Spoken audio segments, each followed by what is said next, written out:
जयाचा जनी जन्म नामार्थ झाला, जयाने सदा वास नामात केला, जयाच्या मुखी सर्वदा नाम कीर्ती।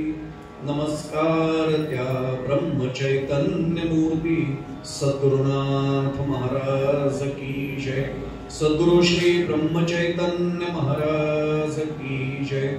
जय जय रघुवीर समर्थ। नाम सदा बोलावे, गावे भावे जनासी सांगावे, हाची सुबोध गुरूंचा नामा परतेन सत्य मानावे। सद्गुरुनाथ महाराज की जय। सद्गुरु श्री ब्रह्म चैतन्य महाराज की जय। जय जय रघुवीर समर्थ।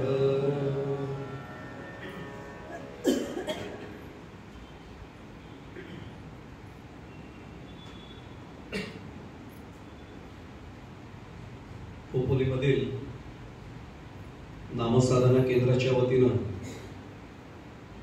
सद्गुरु श्री ब्रह्म चैतन्य महाराज यांच्या पुण्यतिथी उत्सवाच्या निमित्तानं, ज्याला खरं तर आपल्या गोंधळ्यामध्ये गुलाल उत्सव असं आपण संबोधत असतो, या निमित्तानं आजच्या या अत्यंत पावन दिवशी आयोजित करण्यात आलेली ही सायंकालीन प्रवचन सेवा, या सेवेला उपस्थित असणाऱ्या आपल्यासारख्या समस्त रामस्वरूप मायबाप श्रोत्यांचा प्रथम चरण स्पर्श करतो।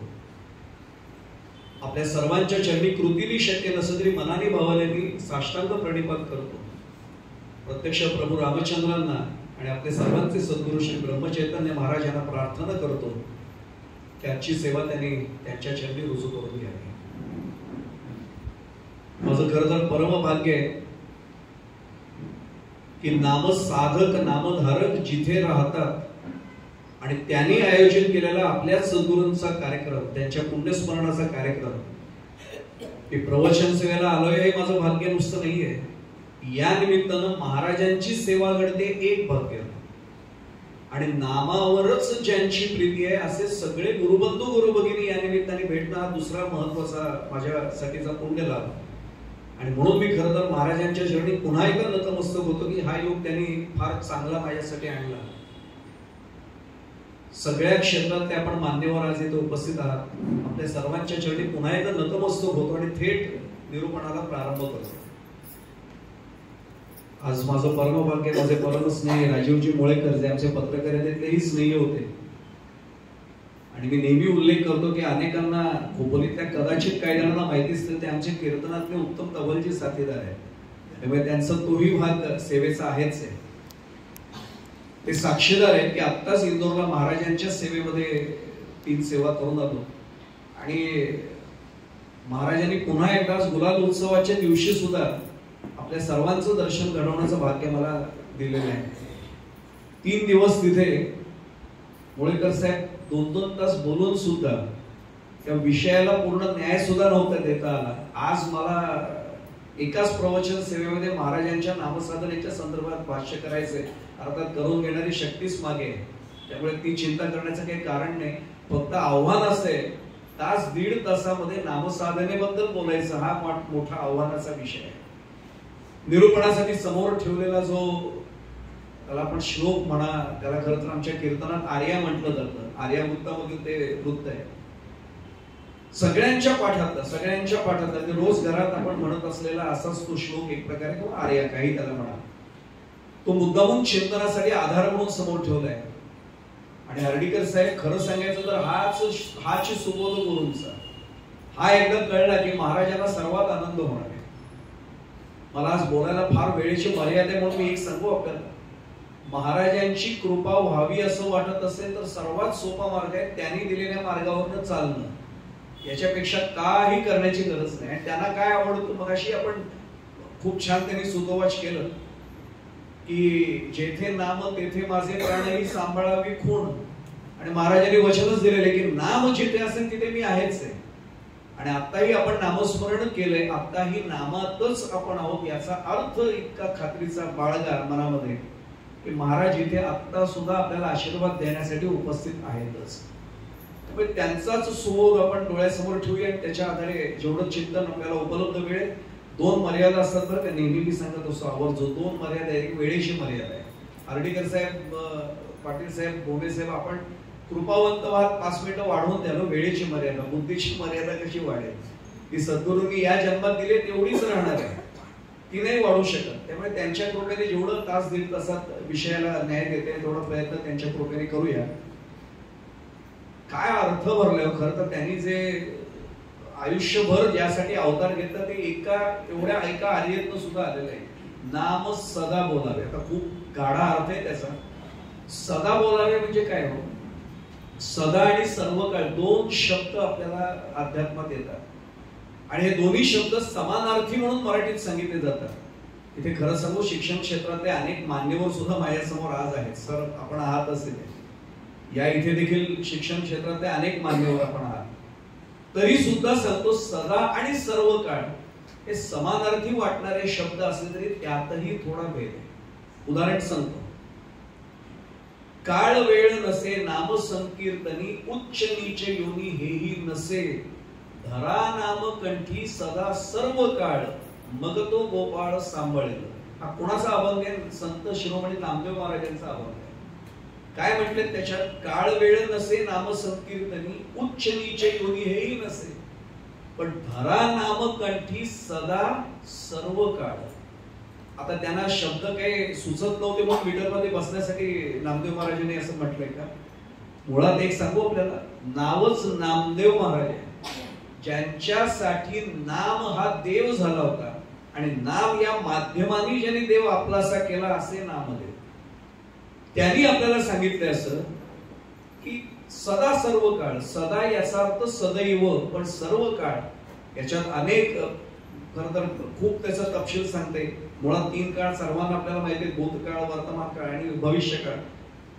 त्याच्यातही पुन्हा शुभ भूतकाळ, शुभ अशुभ भूतकाळ असे 6 एकूण प्रकार कमीत कमी सांगता येते. पण सदा आणि सर्व काळामध्ये एक समजलं की महाराजांना नेमकं आम्हाला म्हटलंय नाम सदा बोलावे, त्याचा अर्थ समजेल. मी आपल्याला उदाहरण मुद्दामून सांगतो. रामायणामध्ये प्रभू रामचंद्रांना वनवासात जावं लागलं आणि वनवासात गेल्यानंतर पुत्र वियोगामुळे दशरथ राजांना देह ठेवावा लागला. देहावसन त्यांचं झालं. सुमंतांनी बातमी कळवली, आता ज्येष्ठ पुत्र असल्यामुळे विधी करावा लागला. पिंडदानाचा विधी, मी माझ्या मनाने सांगत नाही, रामायण काढून पहा. पिंडदानाचा विधी आला. आता आपण पिंड कशाचं करतो? भाताचं करतो, कारण सदा सर्व काळ भात खाणारी माणसं आपण. म्हणजे आम्ही तर नेहमी महाराज सांगतो की सकाळी भात, रात्री भात, उरला की दुसऱ्या दिवशी फोडणीचा भात, नारळी पौर्णिमा आली की नारळी भात, अजून काही सणाला साखर भात. आपला भात संपत नाही. किंबहुना माझ्या आईच्या सारख्या पिढीने, तर आता हल्लीच्या पिढीबद्दल हार्डीकर साहेब खात्री नाही देत आहेत, पण माझी आई सांगते की 4 शीत भाताची खाल्ल्याशिवाय जेवल्यासारखं राहण्याने सर्व वाटतच नाही. भात हा आपल्याशी निगडीत आहे, त्यामुळे भाताचं पिंड आपण करतो. प्रभूंनी नाही तसं केलं. प्रभूंनी कुठला पिंड दिला वर्णन आहे, कंदमुळ आणि फळांचा पिंड त्याचं दान केलं. आणि मंदाकिनी नदीमधून वर्णन असं आहे की दशरथ राजांचे हात वर आले आणि तो पिंड स्वीकार. आता याच्या पुढे सांगतो, नारायणानंद सरस्वती, मी नाव घेऊन सांगतो, त्यांनी केलेलं विश्लेषण आहे का? त्यांनी प्रश्न सर असा विचारला की कसं काय मग हे केलं? त्याचं उत्तर त्यांनी दिलंय की जो आपला आहार असतो तो आपल्या पितरांना द्यायचा असतो. आता ते व्रतस्थ होते, 14 वर्ष वनवास स्वीकारले, तिथे भात कुठे खाणार आहेत? कंदमुळ आणि फळांचा आहार होता. अहो एरवी सुद्धा, आता उद्याच एकादशी आहे, पण आपण काय करतो? एकादशी आल्यानंतर आपण फराळ करतो. तो मुळात होता फलाहार, पण आम्ही त्याचा करून टाकला फराळ. आमचे दत्तदास बुवा घाग कीर्तनकार, आपल्या सर्वांना नाव माहिती आहे महाराष्ट्राला, गोव्याला, ते गमतीत सांगायचे तो फराळ शब्द म्हणताना पण गाल फुटतात, फराळ. आता लक्षात आलं असेल की एवढं जर खाऊन आम्ही उपवास करतो, तो उपवास नाहीच आहे, उपवास आहे. देवाचा सहवास म्हणजे उपवास. पण तोही आम्ही बदलला. पण त्यांनी मात्र त्या तिथे, आता मला शब्द काय सांगायचं लक्षात आलं असेल, व्रतस्थ होते, वनवासी होते, ते तात्पुरते होते का सदा होते? सदा होते. आणि सर्व काळ म्हणजे आता अशुभ काळ आलाय, पिंडदान करायचंय, पण पिंडदाना सुद्धा जे सदा होतं तेच सर्व काळ सांभाळलं. नाम सदा बोला. मी वरवरचा आधी अर्थ सांगतो, मग आपण तपशिलात शोधूया. नाम सदा बोलावे. आता सदा म्हणजे तुम्ही म्हणाल मग महाराजांचं ठीक होतं, कायम रामांच्यातच विलीन झालेल्यासारखे होते. आम्ही जरा नामस्मरण करत बसलो, साहेब म्हणाल उद्यापासून काय घरीच ठेवा आणि येऊ नका. आता व्यवहारातली समस्या आमच्यासारख्याच्या मनात ते सांगतो. सदा कसं बोलणार? वर्गात शिकवताना मी नाम कसं सदा बोलणार? सर त्याचंही उदाहरण प्रत्यक्ष बाबांनी दिलेलं आहे. बाबा बेलसरेंनी स्वतः मुद्दाम हा प्रसंग सांगितला. वाणी अवतारात जेव्हा महाराज होते, आपल्या सर्वांना महाराजांचं चरित्र माहिती म्हणून मी फार त्याच्या तपशिलात शिरत नाही. आता देहावतारात असताना तर महाराजांनी अनेकांना सांगितलं, पण वाणी अवताराच्या माध्यमातून सुद्धा महाराजांनी अनेकांना शेवटपर्यंत उपदेश केला. मालाडला जे कोणी गेले होते त्यांनाही माहिती असेल.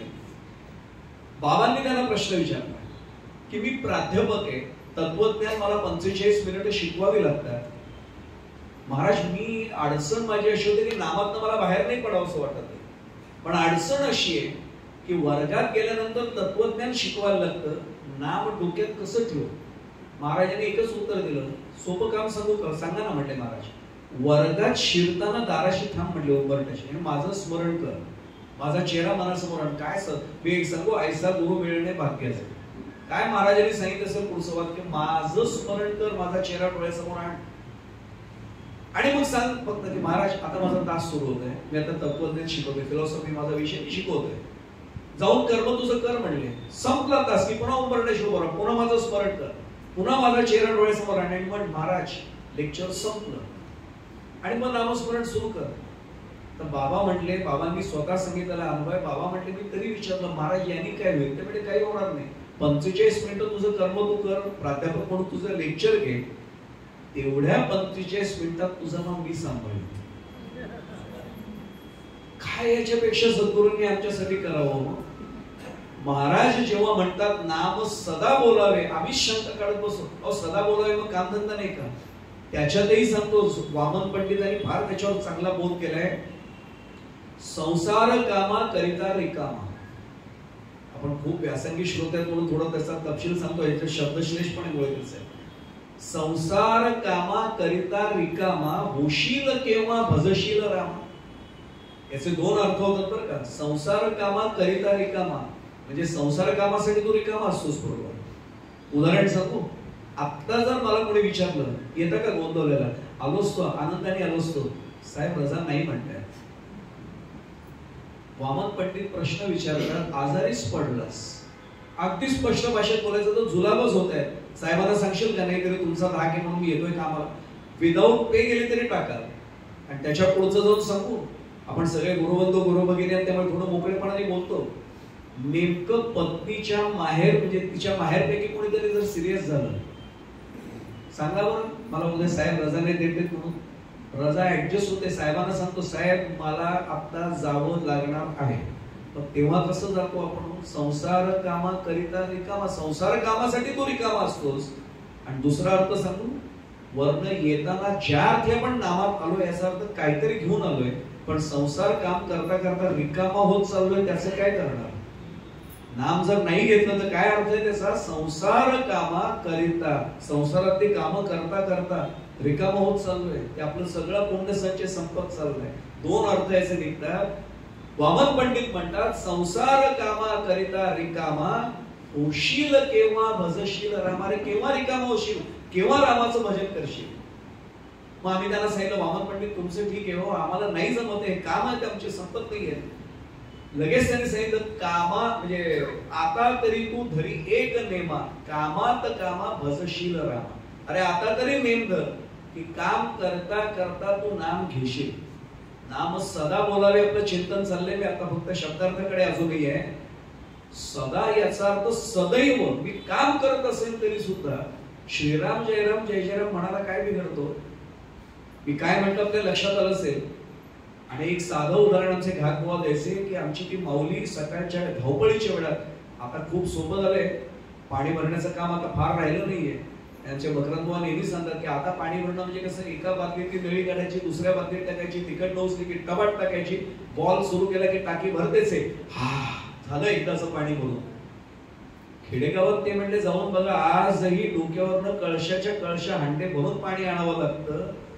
पण तरी हे सगळे धावपळ सुरू असताना घाटबुवा सांगायचे ती माऊली, अरे आवर रे, त्या मुला मुलींना शाळेत जाणाऱ्या घाई घाई करून दप्तर भरलेस का, नीट सगळ्या वह्या घेतल्यात का, काहीतरी राहील, डबा भरते तुझा, नवऱ्याचा डबा भरून दे, मुलांचा डबा भरून दे, हे सगळं करत असताना एकीकडे भाजीला फोडणी टाक, आमटीला फोडणी टाक, सगळं चालू असतं. आणि तरी सुद्धा बोलता बोलता टाकून सुद्धा स्वयंपाक उत्तम होतो की नाही सांगा. पण ते म्हटले जर हे करत असताना मला बोलता येतंय, तर त्या बोलण्याच्या ऐवजी मी श्रीराम जयराम जय जयराम म्हणत जर ते काम केलं तर काय चमत्कार होईल फक्त बघा.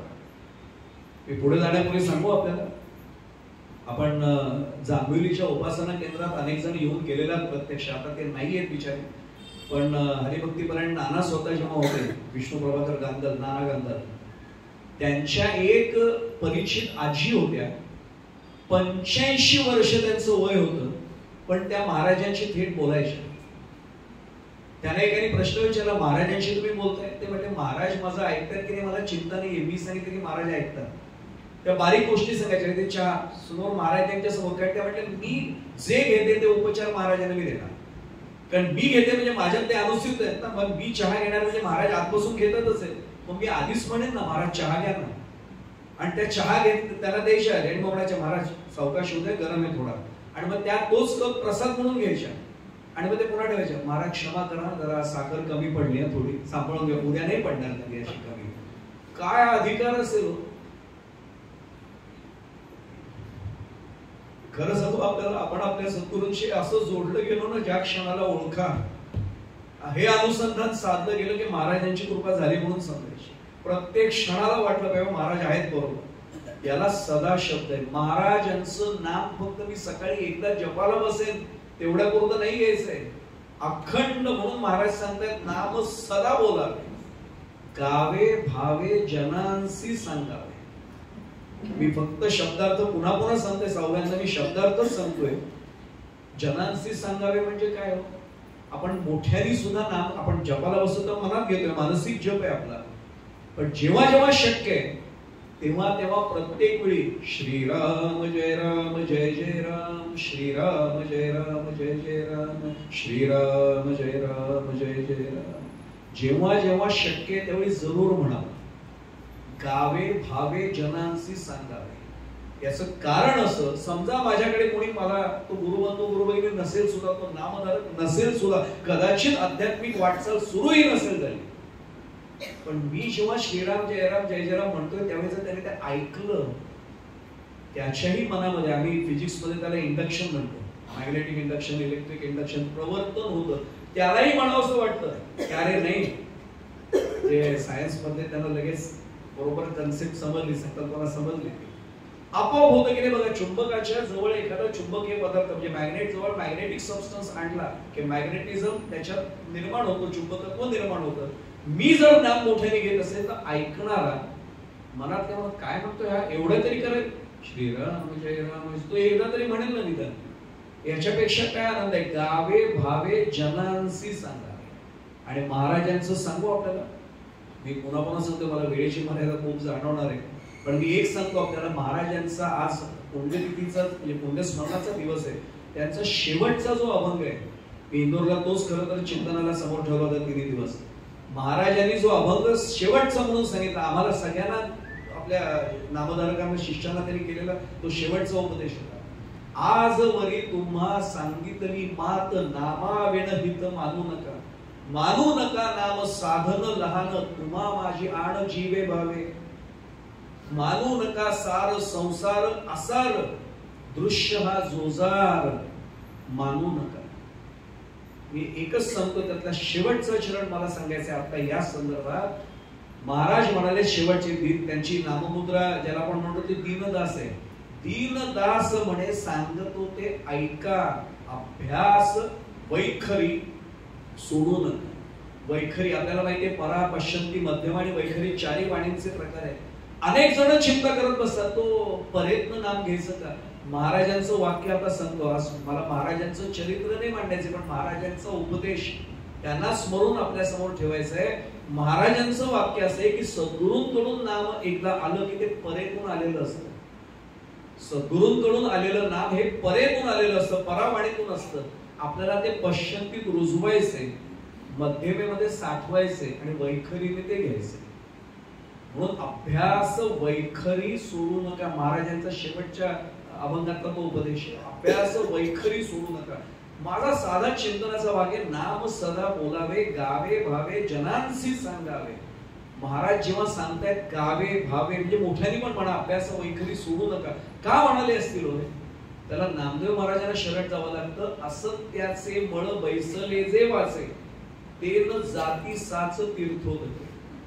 असत्याचे मळ जर आपल्या वाचेवर बसलेले असतील, ते तीर्थोदकांनी नाही जात. मी गंगा यमुना कुठल्याही तीर्थ क्षेत्रात जाऊन स्नान केलं, काही आणि मानसिक पाप कदाचित जातील, वाचिक पाप नाही जात. मग जीभ कशी धुवायची? त्याला प्रक्षालन म्हणतो आपण. नैवेद्य म्हणजे खरं तर नैवेद्य म्हणजे निवेदन एक प्रकारचं, पण त्यावेळी हस्त प्रक्षालनम समर्पयामी, मुख प्रक्षालनम समर्पयामी आपण करतोच आहे. मी गमतीत सांगतो, माझा आडनाव पुरोहित आहे, मी पौरोहित्य करत नाही, पण आडनाव पुरोहित आहे त्यामुळे बदनामत असं सांगायला हरकत नाही होते. हस्त प्रक्षालनम समर्पयामी, मुख. मग जिव्हा प्रक्षालनम कसं करायचं? त्याचं कारण आहे म्हणजे हरिनाम प्रक्षाळी जिव्हे. हरिनाम घेतलं की जीव आपोआप धुवून निघते. म्हणून अभ्यास वैखरी सोडू नका आणि गावे भावे जनांसी सांगा. दृष्टांत एक ठेवतो आपल्याला. ते कोकणातले मूळचे कोण असतील मला माहित नाही, पण जे कोकणातले त्यांना कळेल. आमच्याकडे माझं गावच मूळचं कोकणात नाही, हेही कोकणच आहे आपला रायगड जिल्हा सुद्धा, पण रत्नागिरी सिंधुदुर्ग मधले त्यांना कळेल. आजही काही घरांची काही जण जोडलेले आहेत आयुष्यभरासाठी. एक असंच घर होतं आणि त्या घरामध्ये बाळू नावाचा एक माणूस पूर्वीपासून घरामध्ये काम करत होता. मुंबईच्या लोकांना तो गडी वाटायचा, पण या दादांनी त्याला गडी म्हणून कधीच वागवलं नाही. आपल्या कुटुंबाचा एक सदस्य आणि अक्षरशः कुटुंबातला सदस्य, म्हणजे जेवायला सुद्धा त्यांच्या बरोबर शेजारी बसायचं. आणि कोकणात आजही मुळेकर साहेब साक्षीदार आहेत, ते नेहमी जातात तिकडे, त्यांना विचारा, आजही प्रथा आहे शेजारी बसून जेवायला वाटत जातो. तू गडी आहेस म्हणून बाहेर जेव, हे प्रकार नाहीये तिथे अजूनही. मी स्वतः लहानपणापासून पाहिलंय म्हणून सांगतो. आमच्या बाजूला बसायचे ते, गडी म्हणून बघायचेच नाही. घरातला सदस्य, काम करणारे तो आमचाच माणूस, बस शेजारी. वर्षानुवर्ष करतो त्यांनी काम तिथे केलं. यांची एकुलती एक मुलगी होती, त्याचं लग्न त्या मुलीचं ठरलं. ह्याच्या पोटात गोळ आला. बरं, पूर्वी 3 दिवस लग्न, 4 दिवस चालायचं. आता मी तर गमतीच सांगतो, आता पंचांग नंतर बघतात, आधी हॉलची तारीख बघतात आणि मग गुरुजींना सांगितलं जातं या तारखेचा मुहूर्त काढावा, तो हॉल आहे रिकामा. तर त्याला दोष नाही कोणाचा, काला तस्मिन नामा, ज्याला त्यातनं जावं लागतं त्याला कळतंय. कारण समोर अंगणच नाही राहिलं तर मंडप टाकणार कुठे? आता राहिलंय कुठे आता ते? मी एवढ्यासाठी सांगतोय की सगळं त्यांनी बाहेर ठेका देऊन टाकला, कॉन्ट्रॅक्ट देऊन टाकलं. परिस्थिती खूप चांगली होती त्यामुळे ते चिंता नव्हती. 2 दिवस झाले. आता उद्या ताईचं प्रत्यक्ष विवाहाचा दिवस, लग्नाचा दिवस. त्या दादाने सांगितलं, बाळू उद्या नाही आलास तरी चालेल बरं का. यांनी लगेच सांगितलं, दादा असं कसं? ताईला अंग खांद्यावर खेळवलंय, आता ताईला कोणा भेटता नाही येणार, उद्या लग्न झालं की ताई निघून जाईल ना सासरी. अरे ती जेव्हा येईल पूजेला तेव्हा तुला पुन्हा बोलवील, फक्त उद्या आराम कर, तुला आजपर्यंत आराम मिळालाय का? उद्या आराम करून घे. दादा आरामाची नाही गरज, येणार उद्या. यांना काय भीती होती ते सांगतो. फार फटकळ. आम्ही खरं सांगू, कोकणातली सगळी माणसं तशी फटकळत असतात. राष्ट्रपतीच्या वडिलांना, मी प्रवचनाच्या गादीवर मी सभ्य बोलतो, पत्रकार आम्ही वेगळे शब्द वापरतो, राष्ट्रपतीच्या वडिलांना सुद्धा घाबरत नाही. तोंडावर बोलून मोकळे होणार, जे वाटतं ते सरळ बोलणार. पु ल देशपांड्यांचा अंतू बरोबर एकदा ऐका, म्हणजे समजेल मला काय म्हणायचं ते. मी एवढ्यासाठी सांगतोय की हा स्पष्ट बोलायचं. ह्याला भीती अशी होती, शुभ बोलणे नाऱ्या म्हणतात तसं काय बोलत नको, पण सांगणार कसं? याची काही सवय, शेवटी म्हणतात ना, सवय बदलते, बॅड हॅबिट्स डाय हार्ड, तसं इंग्रजीत म्हणतात. नाही बदलणार म्हणतात. भीती वाटत होती. येऊ नको बाळू, काही काळजी करू नकोस. नाही दादा मी येतो ना म्हणले. आता खूपच हट्ट धरला. ते म्हणले ये. हा 8ला हजर सकाळी. ते म्हणले बाळू आज काम काही नाही आहे, सगळा ठेका, आणि खरंच दिलेला होता बाहेर, सगळा ठेका दिलेला आहे, कॉन्ट्रॅक्ट दिलेलं आहे, काही काळजी करू नको, कामच नाहीये. तू एक काम कर, वाडा छान पैकी त्यांनी सारवून ठेवलेला आहे, तिथे पलंग काही ठेवून ठेवला, बास त्याला म्हणा, खाट म्हणा, काही आराम कर, घोंगडी टाकलेली तिथे, मस्त पैकी झोप काढ, जेवण सुद्धा तुला तिथे पाठवतो, काळजी नको. तो म्हटलं दादा पण तरी काय मदत? अजिबात लागणार नाही. म्हटलं अरे मला स्वतःला काम नाही, तुला काय काम सांगू? म्हणजे कामच नाही आपल्याला काही. बर म्हटलं. वळला पुन्हा 2 पावलं गेल्यावर मागे असं, दादा ते जेवण दिले, अरे नाही विसरणार, नाही दादा ते तुम्ही पाठवाल बरोबर आहे म्हणले, पण आज काय सकाळपासून काम नसेल ना काही, हा काम काही नाही म्हणले, जास्त काय जाणार नाही म्हणले, थोडंसंच पाठवा, अगदी पिंडाला लागतो ना एवढासा भात पाठवा, तेवढा पिंडाला लागतो तेवढा भात खाल्ला की गपगार मढ्यागत पडून राहील. मढ्यागत म्हणजे कळलं आपल्या सगळ्यांना. मग तिकडे मांडवाला आग लावो का जावई बापूला अटॅक किंवा आपल्याला काय फरक पडत नाही म्हणून त्या दादाने सांगितलं आता बाळू जायची काही गरज नाही, जे ज्यासाठी टाळत होतं ते बोलून झालं, आता राहायचेच म्हणजे आता इथे राहायला काय. आता मला सांगा दिवसभरात आपण काय काय करत असू, हे मी आपल्याला नाही म्हणते, मी माझंच म्हणतोय, हा असा वागला, अरे घरच्या पासून ते पंतप्रधानांपर्यंत अनेकांचा उद्धार दिवसभरात आपण करत असतो. या जिभेने काय काय पाप घडलेली असतील, याला काय करायला लागेल उपाय, हरिनाम प्रक्षाळी जिव्हे ते, म्हणून तर गावे भावे जनांसी सांगा, निदान ते श्रीराम जयराम जय जयराम आला की जीभ धुतली तरी जाईल. आम्ही वस्ता तो सोडून त्या नवीन करायला पण मोकळे होतो, आम्ही एकदा धुतली गेली स्वच्छ झाली पाठी, आता लिहा म्हणतो आम्ही. पण खरं सांगू ही गंमत सोडून द्या, एकदा महाराजांनी सांगितलेली नामाची सवय रुजली नंतर दुसरं काही बोलावंसच वाटत नाही. अनेक नामधारकांना जाऊन भेटा, अनुभव हाच आहे, काही बोलावंसच वाटत नाही, कायम श्रीराम जयराम जय जयराम. काही झालं नुसतं एवढंच म्हणते श्रीराम श्रीराम, बस संपला विषय. कशाला पाप घडेल, म्हणून गावे भावे जनांशी सांगावे, जो आनंद मला मिळाला तो लोकांनाही सांगा. पण आता इथे थोडी पथ्य आपल्याला सांभाळायला लागतात. महाराज असताना महाराजांचं पुण्यस्मरण आपल्याला करायचंय. एका साधकाने महाराज देहात असताना प्रश्न विचारला होता, महाराज किती चांगलं नाम तुम्ही आम्हाला दिलं, श्रीराम जयराम जय जयराम, काही जोडाक्षर नाही काही नाही, खरंच नाहीये. मोरोपंतांची त्यालाही आर्य बरं का, आहेत मंत्र पुष्कळ, काय करावे सुमंत्र ते राहो. भरपूर मंत्र आहेत, सुमंत्रच आहे, सर्व चांगलेच आहेत, वाईट मंत्र वाईट कुठला असेल. आणि आपल्याला सर्वांना माहिती आहे की आपल्याकडे एकेका अक्षरापासून सुद्धा मंत्र होतात, म्हणजे कुठलंच असं नाहीये अमंत्रम अक्षरम नास्ती, नास्ती मूल मनौषधम, अयोग्य पुरुषो नास्ती, योजकस्तत्र दुर्लभः. आपल्याला सर्वांना माहिती आहे अमंत्रम अक्षरम नास्ती, एकही अक्षर असं नाही की ज्याचा मंत्र नाही होऊ शकत, पण आहेत मंत्र पुष्कळ. काय करावे सुमंत्र ते राहो, शब्दांची गंमत आहे पहा मोरोपंतांची आली आहे. काय करावे सुमंत्र ते राहो, ते राहू देतो बाकीचे मंत्र, पण मंत्रात मंत्र उत्तम, ज्यापासून श्रीपासून ज्यात वर्ण 13 हो, मगाशी ते राहो आता 13 हो. कुठला असा मंत्र आहे की ज्या श्रीपासून 13 वर्ण आहेत, 13 अक्षर आहेत, श्रीराम जयराम जय जयराम, साधा भाग आहे त्यातला.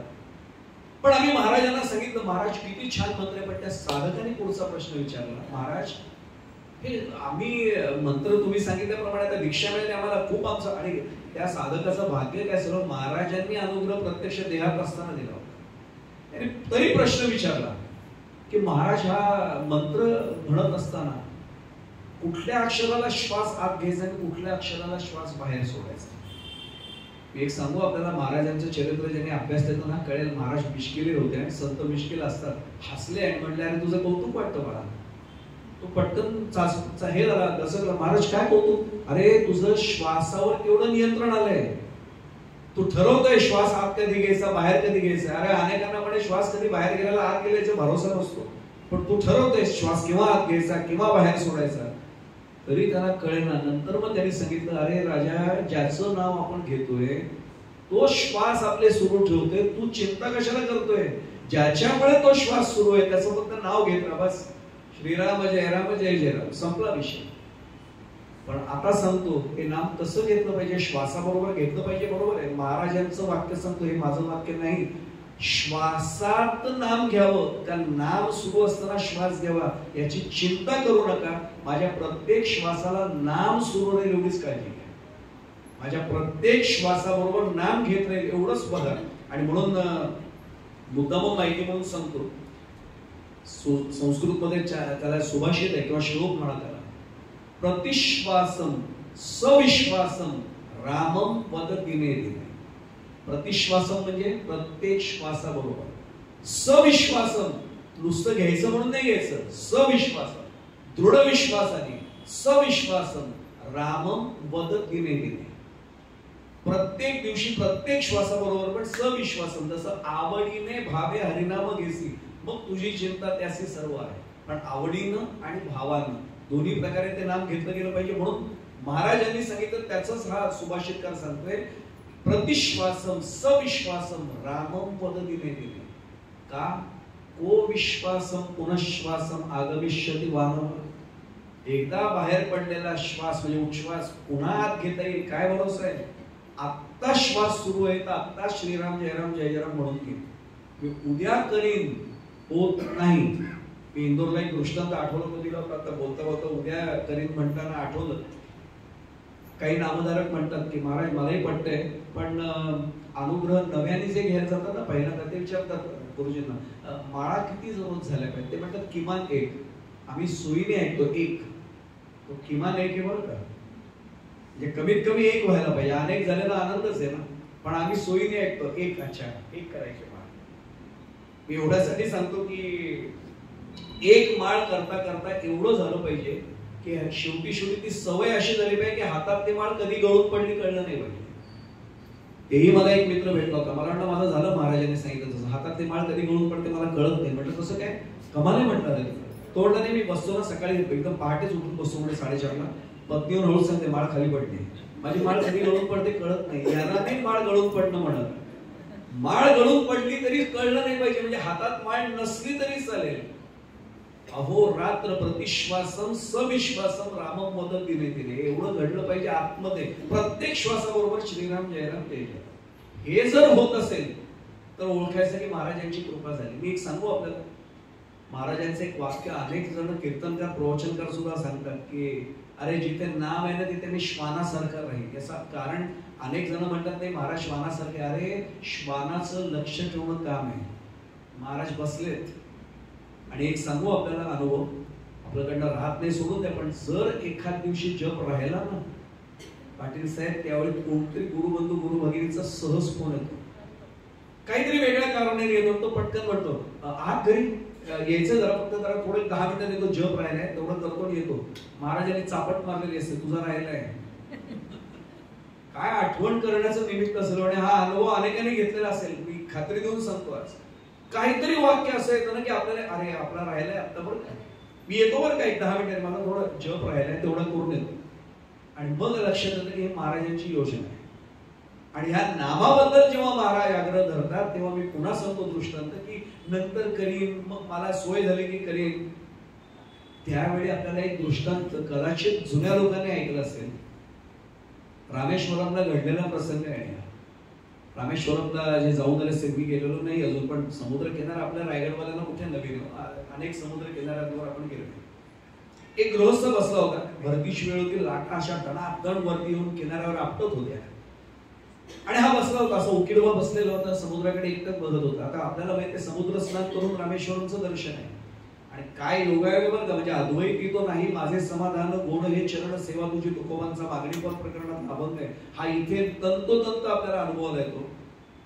प्रभू रामचंद्रांनी शिवलिंग वाळूचं स्थापन केलं रामेश्वरम आणि शंकरांची आराधना केली. आणि भगवान शंकर श्रीराम जयराम जय जयराम करून त्यांची आराधना करतात. काय याच्यापेक्षा हरिहरा भेद नाही करू नये वाद. एका वेलांटीचा फेर तुकोबांचे किती अभंग याच्यात प्रमाण म्हणून सांगतो. आपण उगाच शैव वैष्णव काही वर्ष घालवली त्याच्यात. काय त्याच्यामध्ये ठेवलंय वाद कुठला आम्ही त्याच्यात घालतोय. मी एवढ्यासाठी सांगतो एक तुमच्या माझ्यासारखा चांगला सुसंस्कृत माणूस चालला होता. वाईट वाटलं कारण बुडती हे जन न देखवे डोळा येतो गळवळा म्हणून या असं वाटणार हा का बसलाय.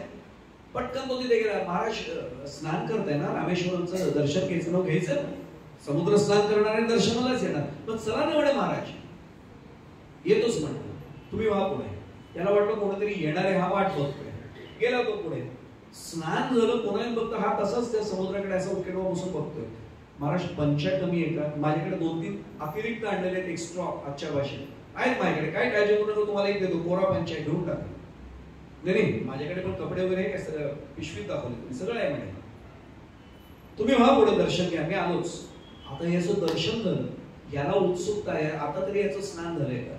काही ओळख नव्हती काही नव्हती. मला गेला पुन्हा भेटा. गेल्यावर लक्षात आलं हा तिथेच बसलेला, आता याला राहवलं नाही. तो म्हटला महाराज थोडा आगाऊपणा करतो, माझे काही तुमचा परिचय नाही, पण काय झाले नेमकं तुम्ही का बसून राहिलाय? आता याच्या लक्षात तीनदा भेटायला माणूस आलाय, चौकशी करायला, म्हणजे हा सज्जन आहे, हा काही चेष्टा मस्करी करणार नाही. तो म्हणला महाराज आता तीनदा आलाय म्हणून सांगतो, अडचण काही नाही म्हणले, माझ्याकडे सगळं साहित्य आहे, माझं कोणी येणार नाही, मी एकटाच आलोय दर्शनाला, दर्शन घ्यायचंय मला, समुद्रातलं स्नान करून दर्शन घ्यायचंय, सगळं मान्य आहे, पण मी आलोय उत्तरेकडनं, आमच्या भागात समुद्रच नाही, मी पहिल्यांदा दक्षिणेकडे आल्यावर समुद्र बघितलाय, काय धनाधन पाणी आपटते हो, किनाऱ्यावर लाटा केवढ्या आहेत, मी घाबरतोय, आमच्याकडे गंगा यमुना सगळ्या नद्या आम्ही पाहिल्या मोठ्या आहेत, पण एवढ्या लाटा कधीच तिथे पाहिलेल्या नाहीत. लाटा थांबल्या की मी स्नान करणार. आपण सूर्यात कळलं असेल, आम्ही नामस्मरणाच्या बाबतीत निश्चित सबब सांगतो, मला करायचंच आहे नामस्मरण. महाराज एक माळ काय, रोज 5 माळा केल्याशिवाय थांबणार नाही.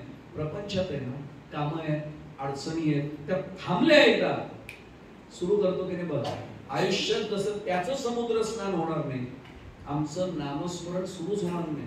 एक सांगू आपल्याला, नाम घेत असताना सुद्धा आमच्या डोक्यात सर्वात महत्वाचा भाग महाराजांना स्मरून सांगतो, तो सुरुवातीला नामस्मरण सुरू करतो त्याची एक तक्रार असते, विचार खूप येतात. सुरुवातीचा सांगतोय टप्पा, अगदी पहिल्याच्या महाराजांना एका साधकाने हा प्रश्न विचारला होता की महाराज नाम घ्यायला सुरुवात केली की मनात विचार खूप येतात, एकाग्रताच होत नाही.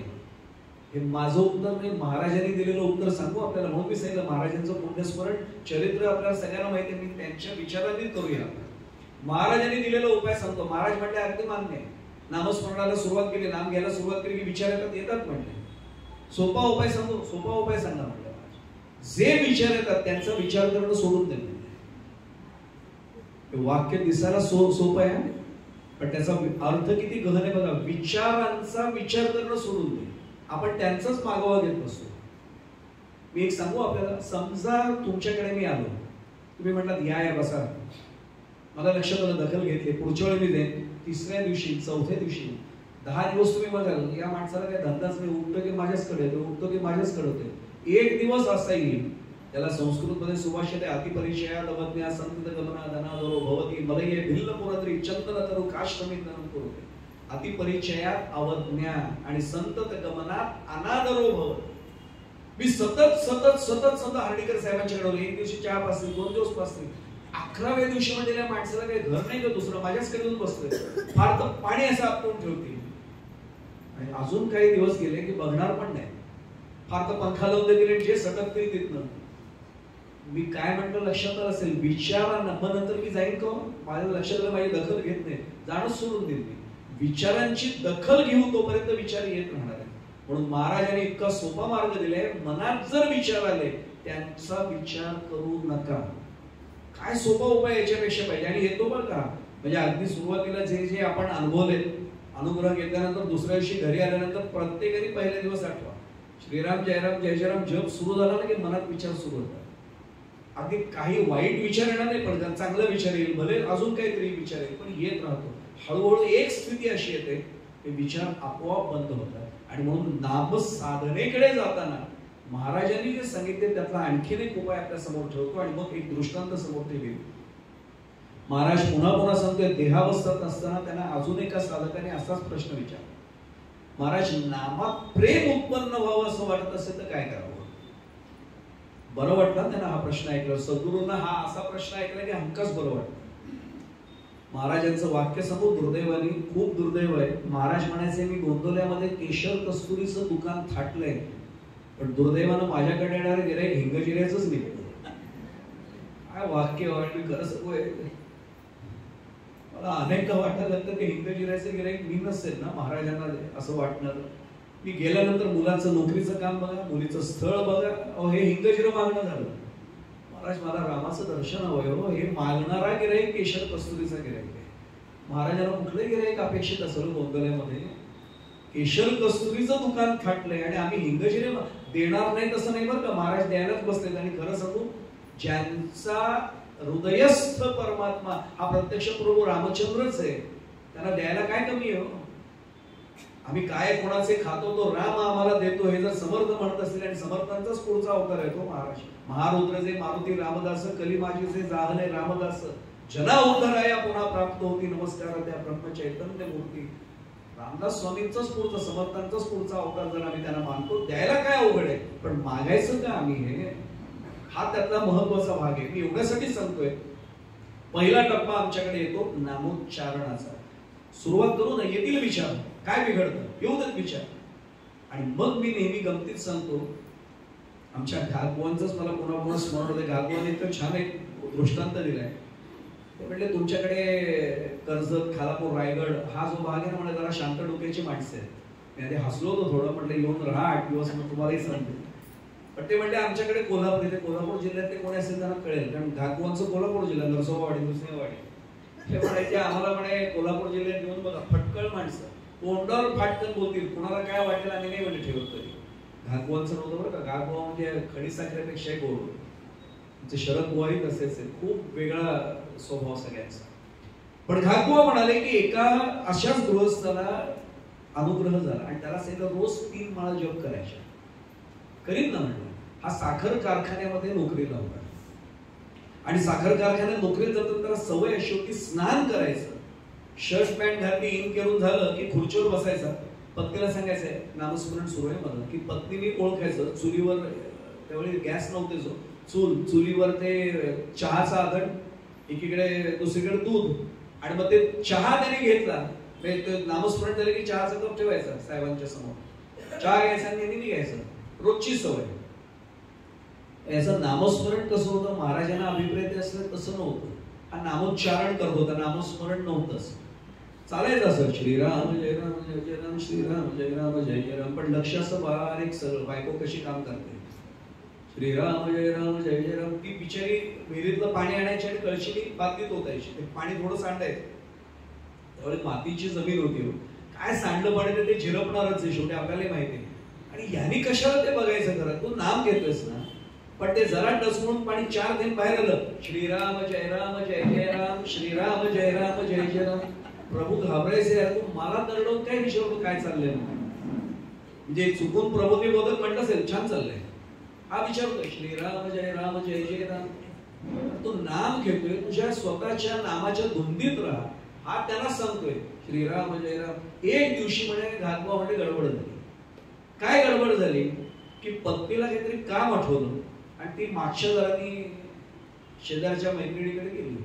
आता पूर्वी घराला मागचा दरवाजा असायचा, तो घराची इब्रत राखणारा दरवाजा होता. अचानक पाहुणे आले, बहिणी जरा वाटीभर साखर द्यावं. हे पूर्वी होतं, आमच्या वाड्यात आम्ही राहिलेलो म्हणून मला माहिती. आता म्हणजे मागचा दरवाजा कुठे ठेवलेलाच नाही, आता पाहुण्यांसमोरच इज्जत निघते. आणि आता मुलगा जो असतो, मुलगी बिचारी अशी ओटीच्या मागे जाऊन देते, मुलगा अशी रिकामी पिशवी हलवतच नाही. पाहुण्याला समजतं घरात चहा किंवा साखर संपले, आणायला चालत. पण आता लक्षात आलं, सगळी बिचारी गेली मागच्या दाराने. मागच्या दाराने ती गेल्यानंतर याचं लक्ष एवढं बेशील करा, श्रीराम जय जय राम. सकाळी जाण्याची गरज काय होती हा प्रश्न चाललाय आणि एकीकडे माळ चालले पुढे. आणि तेवढ्या 2.5 माळा पूर्ण झाल्या. पत्नी आली नव्हती आणि दुधाचं ते जे पातेलं ठेवलं होतं त्याने काम अग्नीने केलंच आणि ते चर असा आवाज यायला लागला. घागबुवा म्हणायचे तो लाकडावर जळणाऱ्या त्या अग्नीवर पडलेल्या दुधाचा आवाज नव्हता, याच्या काळजाची चरचर होत होती. आणि तरी हा म्हणे इतका टाइमबीस, श्रीकृष्णार्पणमस्तु श्रीकृष्णार्पणमस्तु. अरे याच्याकडे 9 लाख गाई स्वतःच्या आहेत, सगळ्या गोकुळच्या गाई त्याच्या आहेत, त्याला तू करपलेलं दुधाचं कृष्णार्पणमस्तु काय म्हणतोस. पण माणसं फार सोयीने परमार्थ करतात, म्हणताना परम अर्थ म्हणतात आणि करतात कसं बघा. फक्त याचा जीव वर खाली 2.5 माळा होते, याला एकदा वाटलं ते उतरून ठेवावं, दूध वाया जाते. पण त्याच्या लक्षात आलं आसन सोडलं 2.5 माळा केल्याचा उपयोग नाही, पुन्हा 3 करायला लागते. तुम्ही आम्ही असतो सद्गुरूंची कृपा असेल तर काय म्हटलं असतं, काय सद्गुरूंची कृपा आहे, 2.5 माळा अधिक 3 माळा 5.5 माळा झाल्या असते आज. पण यांनी सांगितलं पहिल्या 2.5 माळा वाया जातील. नाम कधी वाया जात नाही. नाम घेता वाया गेला आहे तो कोणी असं ऐकलंय का, उलट्या नामे करायला वाल्या, तुकोबांचं प्रमाण आहे त्याला सुद्धा. नाम घेणारा कसं वाया जाईल आणि घेणाराही वाया जात नाही, नामही वाया जात नाही. पण याला उठवे ना, ह्या हुशार त्यांनी केलं काय, करतानाच ताबडतोब सुरू केलं. आधी होतं श्रीराम जय जय राम, श्रीराम जय जय राम. आणि मग हळूहळू सुरू झालं श्रीराम जय जय राम, श्रीराम जय जय राम.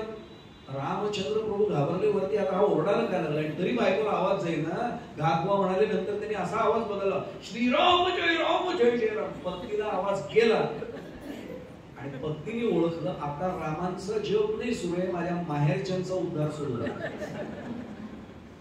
याला नामोच्चार म्हणतात. महाराज म्हणतात, अरे सुरू तर कर, होईल हळूहळू आपोआप साध्य. हा पहिला टप्पा झालाय. आज महाराजांच्या पुण्यस्मरणाच्या दिनी आपण निर्धार करायचा आहे की महाराज आम्हाला अशी कृपा करा, काही देऊ नका बाकी. नामोच्चाराच्या पातळीवर जर आम्ही अजून असू तर आम्हाला पुढच्या टप्प्यावर न्या. या पुढच्या टप्प्याचं नाव आहे नामस्मरण. आता हे आपण किती वेळा नामस्मरण शब्द वापरतो. नामस्मरे शरीर, नामस्मरे निरंतर, ते जाणावे पुण्य शरीर, महादोषांचे गिरीवर नामस्मरणे नासती. हे आपण सगळे म्हणणारे लोक. एवढा ज्या नामस्मरणामध्ये ताकद सामर्थ्य ज्याच्यात आहे, ते नामस्मरण म्हणताना किती सोपं वाटतं. पण त्याचंही उदाहरण आम्ही नेहमी देतो. कैलास पर्वतावर शिवपुराणातला घडलेला प्रसंग आहे.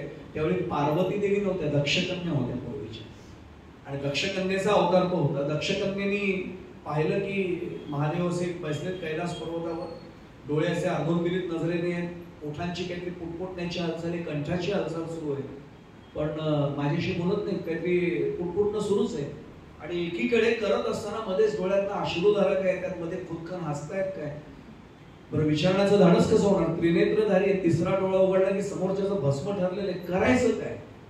शेवटी धाडस करतात एक दिवशी प्रसन्न मुद्रे, एकदा सुखमासीनम शंकरम लोकशंकरम. आणि तसं असताना विचारतात की स्वामी रागवणार नसाल तर एक प्रश्न विचारू का. विचार ना. दक्षकन्या, तू नाही विचारणार तर कोण विचारणार. रागवू नका. नाही रागवणार म्हणजे विचार. आणि हे विचारल्यावर त्यांनी सांगितलं, अगं माझ्या आवडीचा विषय काढलास, त्यात काय रागवण्यासारखं म्हटलं. अगं मी माझ्या स्वामींचं जपध्यान करतो, मी माझ्या स्वामींचं नामस्मरण करतो. त्या म्हणतात, तुमचे स्वामी, तुम्ही महादेव, सब देवोगे बाबा, बाकीचे अमृत प्राशन करून अमर झाले, ते विषप्राशनी जगत असे या निधरी सुद्धा करुणा करा, असे तुम्ही, तुमचे स्वामी कोण. त्यामुळे फार मोठी कथा आहे, अर्ध्या मिनिटात सांगतो. आणि मग त्यांनी सांगितलं की ते हलाहल प्राशन कसं करावं लागलं. आपल्याला माहिती आहे समुद्र मंथनाचा तो प्रसंग, की त्यात मला थांबायचं नाही, माझे मुद्दे वेगळे आहेत. आणि मग ते हलाहल प्राशन कोणीच घ्यायला येईना. सगळ्यांनी आम्हाला प्रार्थना केली, भगवान तुम्ही महादेवा, तुम्ही तरी हे प्राशन करा, म्हणजे जगताचं रक्षण करा. आणि मग म्हणे मला सगळ्यांनी आग्रह केला म्हणून दक्षकन्येने ते विषप्राशन केलं. योगमायाने मी खाली उतरू दिलं नाही, पण इथेच घेतल्यामुळे कंठाचा दाह झाला. अहो, देवाला सुद्धा लोक सोडत नाही. नीलकंठ नाम प्रसिद्ध झाले. आपल्याला माहिती आहे सगळ्यांना, दौतोती विक्राळ आरती सगळ्यांची तोडपाठ आहे. तेही झालं. पण 10 थांबेना कैलास पर्वतावर येऊन बसलोय, थंड म्हणून, परमनंट एसी, पण तरी 10 थांबेना. मी तर नेहमी गमतीत सांगतो, कैलास पर्वतावर एकदा जाणं मुश्किल आहे. समजा गृहीत करा 1008 वेळा कोणी जाऊन आलो, मला कोणी कैलासनाथ कैलासपती म्हणतील का. परत गेल्यावर कैलासवासी म्हणतील. कैलासनाथ कैलासपती तेच आहेत फक्त.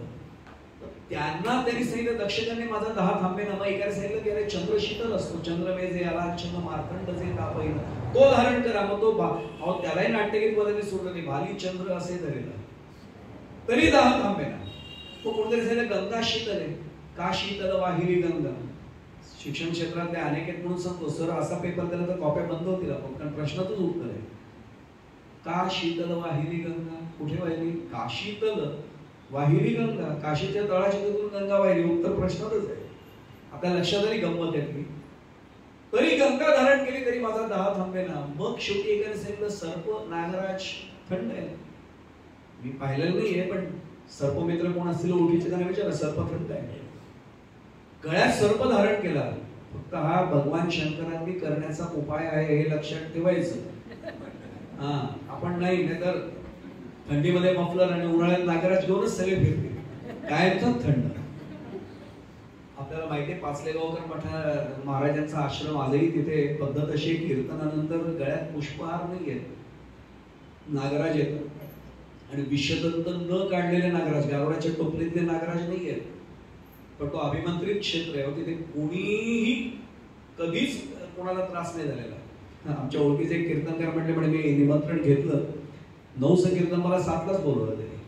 मला वाटलं काय असेल तिथे प्रथम गेलो, त्यांनी माझं ब्रेन वॉशिंग करायला सुरुवात केली. महाराज काळजी करायचं कारण नाही, हे अभिमंत्रित क्षेत्र आहे, इथे गळ्यामध्ये नागराज येतील, पण काळजी करू नका, काही कोणाला होत नाही, रोजची प्रथा आहे, मी समोर आहे, मी तुम्हाला धीर देईन. आणि सगळं त्याला अर्थात विचारलं आर्टिकल साहेब तरी महाराज घाबरला नाही. आता म्हणे कीर्तनकार म्हटले, मनात मी घाबरत होतो, पण कीर्तनकार प्रतिमा आहे ना, घाबरलं काही नाही म्हटले. आणि म्हणे मी पूर्वरंग लांबवत राहिलो. तसं पाहिलं तर पूर्वरंग खूप लांबावा असं प्रत्येकालाच वाटतं आयुष्यात सुद्धा. उत्तर रंग लवकर यावा कोणाला वाटतं का आयुष्यात? पूर्वरंगच राहावा वाटतं ना. आपल्याला समजलं मला काय म्हणायचं. पूर्वरंगात जास्त रंगतो अजूनही आपण, उत्तर रंगात गेल्यावर आठवण पूर्वरंगाचीच असते. पण म्हणजे मी लांबवलं, कधीतरी तर थांबवायला पाहिजे. मग म्हणून मूळ पदामध्ये मूळ अभंगात म्हटले असं करून ते. आणि गुरुजी आले ना म्हणजे तबक घेऊन ते नागराज वरती असे डोलतच आले होते. म्हणजे मला आतमध्ये वाटलं कुठनं निमंत्रण घेतलं आज, बहुतेक हे आयुष्याचं शेवटचं कीर्तन आहे. सद्गुरूंचं स्मरण केलं, देवाचं स्मरण केलं, म्हणजे बहुतेक आता शेवटचं कीर्तन. काही बोललं नाही. गुरुजींनी जे समोर आले मुक्काला ते पण महाराज घाबरू नका, हा ते समोर आहेत आमचे एक जण, अजिबात काळजी करू नका, आम्ही सगळे होतो. बुक्का लावला थरथर त्या हाताने, मी त्यांना बुक्का लावला, त्यांना वाटलं भाऊ पण लावताय. आणि शेवटी तो आहार घातल्यानंतर तो जड नागर आहे, आयुष्यात पहिल्यांदा असं कळलं. अशी मान थोडी अशीच झाली म्हणे आधी, आणि तो उपर्ण असून सुद्धा मला गारवा जाणवला. आता तो त्या नागराच्या असा होता की मी आतून थंड पडलो होतो, म्हणजे मला काय कळलं ना, पण गार वाटायला लागलं म्हणते मला. आणि मग मी बघेच ना समोर गजर सुरू केला, श्रीराम जयराम जय जयरामचा पूर्वरंगानंतरचा.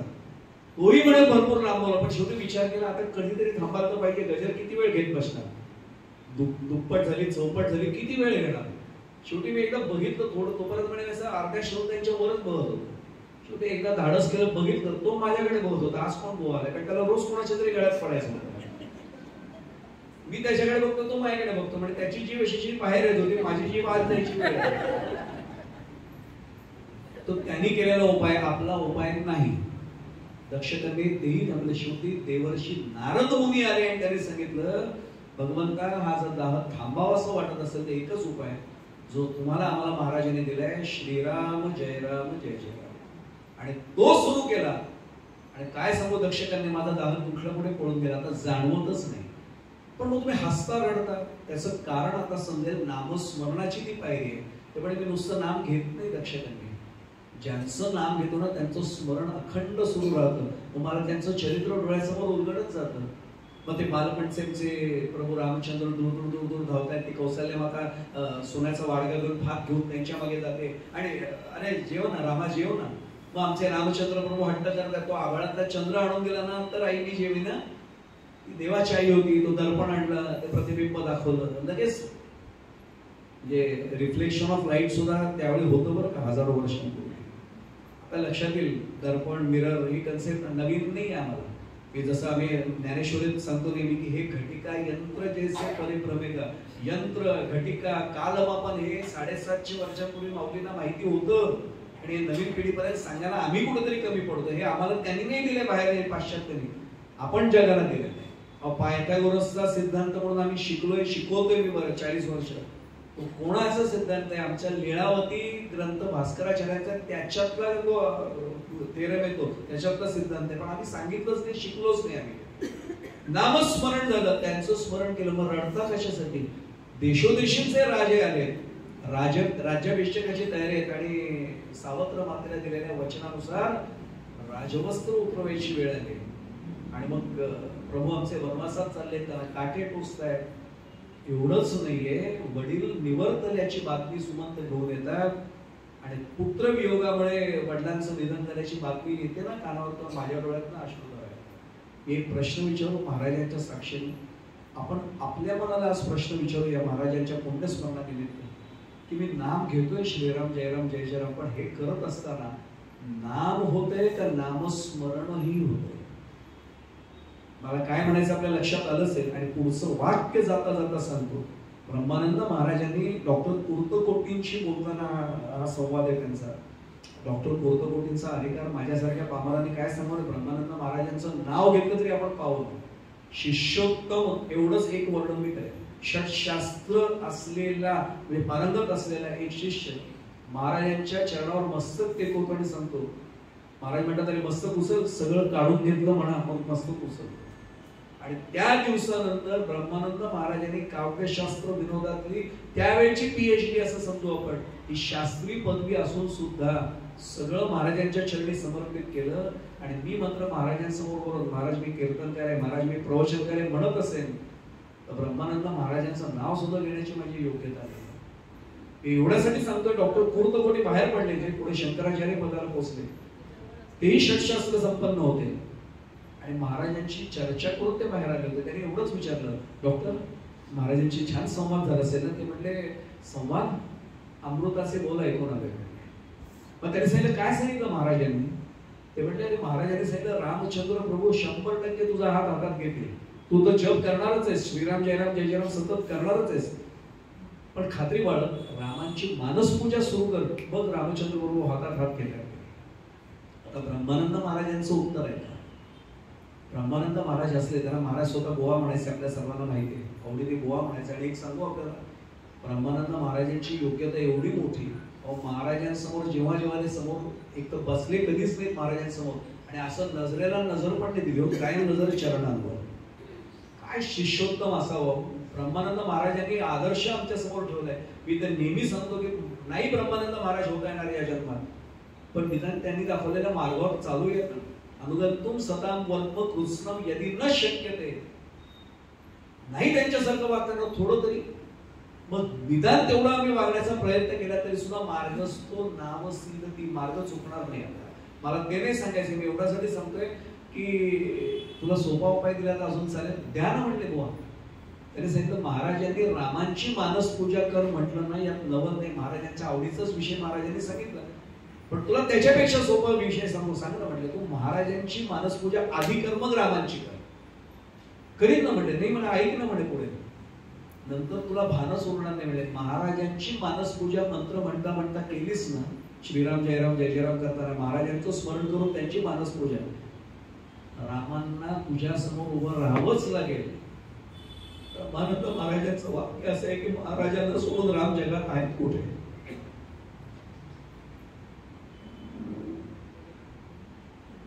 अनुग्रह घेतल्यानंतर एवढ्या वर्षानंतर सुद्धा माझी जर श्रद्धा एवढी दृढ नसेल ना सज्जनो, की महाराजांना सोडून राम कुठे असतील, बस संपलं. एवढा विषय जरी कळणार ना आपल्याला, मी तर अगदी साधा उपाय सांगतो, श्रीराम जयराम जय जयराम म्हणत असताना फक्त आता त्यांचं पुण्यस्मरण करावं, बस.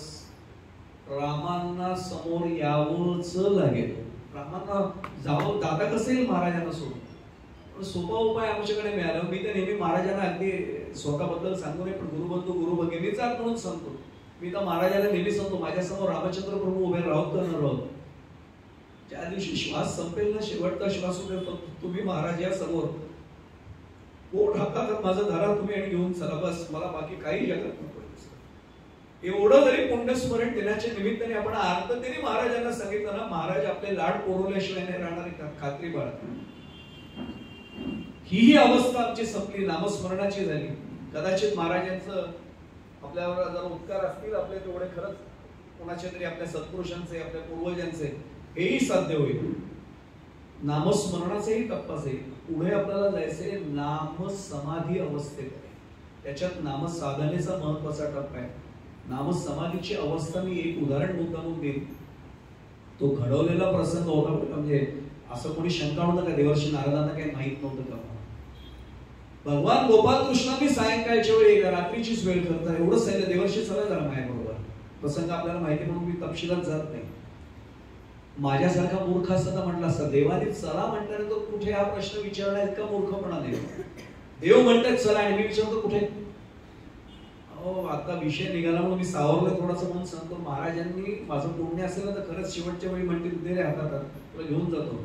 आणि मी जर म्हटलं मूर्खपणाने घरात जरा सांगतो, काय राहिलो मी अजूनही पाशात अडकलो. एक सांगू आपल्याला, संकल्पावी माया संसाराची, हेची घोर भक्ती आवडते देवा, संकल्पावी माया संसाराची. किती वर्ष आम्ही त्याच्यात अडकणार आहोत. महाराज माझा हातात घेऊन जायला निघालेत आणि मी जर म्हटलं मी घरी पोहोचतो, जरा मिस कॉल तरी देतो ना घरच्यांना, जातोय मेसेज टाकतो आणि येतो महाराज तुमच्याबरोबर. माझ्यासाठी रिकामे बसलेत का महाराज? मी काय म्हणतो आपल्याला लक्षात आलं पाहिजे, माझी तयारी पुढचा पुण्यस्मरण दिन येण्याच्यात अशी झाली पाहिजे की महाराज हातात हात घ्या आणि मला घेऊन चला बस. कारण महाराजांच्या हातात आपला हात गेला ना की तो थेट रामांच्या हातात जाणारच आहे. महाराजांचंच वाक्य आहे ना, तुमचा हात तुम्ही माझ्या हातात द्या, मी तो थेट प्रभू रामचंद्रांच्या हातात देईल. माझा हात त्यांच्या हातात द्यायची तयारी पाहिजे ना. 365 प्रवचन रोज वाचणारी आपण मंडळी आहोत. महाराजांचं वाक्य सांगू, अरे तुमचा माझ्यावर विश्वासच कमी, तुमचा प्रपंच माझ्यावर सोपवून बघा, मी कसा करतो बघा म्हणते. पण मग पुढे महाराज वाईट त्यांची खंत व्यक्त करतात, वाईट वाटतं, तुमचा एवढा विश्वास माझ्यावर आहे, पुढे सोपवताय कुठे. जाता जाता पुढे राहत नाही म्हणून सांगू. आपण मगाशीच म्हटलं की समर्थांचा अवतार आहे, मग महाराजांना का अवतार घ्यायला लागला आज पुण्यस्मरण आहे म्हणून आपण तेही चिंतन करूया ना. महाराज आले कशासाठी? मग समर्थ ब्रह्मचारी राहिले. त्यांच्या लक्षात माझ्या असायला समर्थांसारखं राहणं नाही शक्य. माझ्याही लग्नामध्ये अंतरपाठ दूर होण्यापूर्वी सावधान किती वेळा म्हटलं गेलं, पण द्विज सावधान ऐसे म्हणती, हे सगळं आर्या मोरोपंतांची काढून पहा. माझा तो विषय म्हणून मी चिडत नाही, कीर्तनातले विषय आहेत आमचे सगळे. कोण सावध झालं? समर्थ झाले होते, आम्ही नाही झालो. पण मग समर्थांचं चरित्र आठवल्यावर लक्षात येतं. बार्शी टाकडीच्या त्या संगमावर 12 वर्ष ऊन वारा पाऊस थंडी न बघता अशी तपश्चर्या करायला उभं राहणं मला शक्य आहे का? आता नाहीये. महाराज पुन्हा अवतार एवढ्यासाठी घेऊन आले, प्रापंचिक म्हणून आले. आणि महाराजांचं वाक्य सांगू, पुण्यस्मरण आहे म्हणूनच महाराजांनी एक वाक्य सांगितलं, अरे तुम्ही ते एक संसार सांभाळताना नाकी नावाला म्हणता, मी तर 2-2 संसार केले. आणि आपल्याला माहिती आहे महाराजांचा संसार म्हणजे काय होता. रामांचा संसार जेवढा आदर्श ना, त्याच्याही पेक्षा मी काकांवर सरस म्हणेन महाराजांचा संसार होता. आणि आम्ही प्रपंच शब्द वापरत नाहीये मुद्दामून, मी संसारच म्हणतोय. प्रपंच ज्याला म्हणतो तो आमचा आहे. पंच विषय शब्द स्पर्श रूप रसगंध यांचं प्रकर्षानं सेवन, पंच विषयांचं प्रकर्षानं सेवन, तो प्रपंच. आम्ही त्याला अखंड लिप्तो होतो. महाराज त्यासाठी आले, कशातही नव्हते. आईसाहेबांचा भूमिकेचा भाग बघा ना, आपल्या सर्वांना चरित्र माहिती आहे.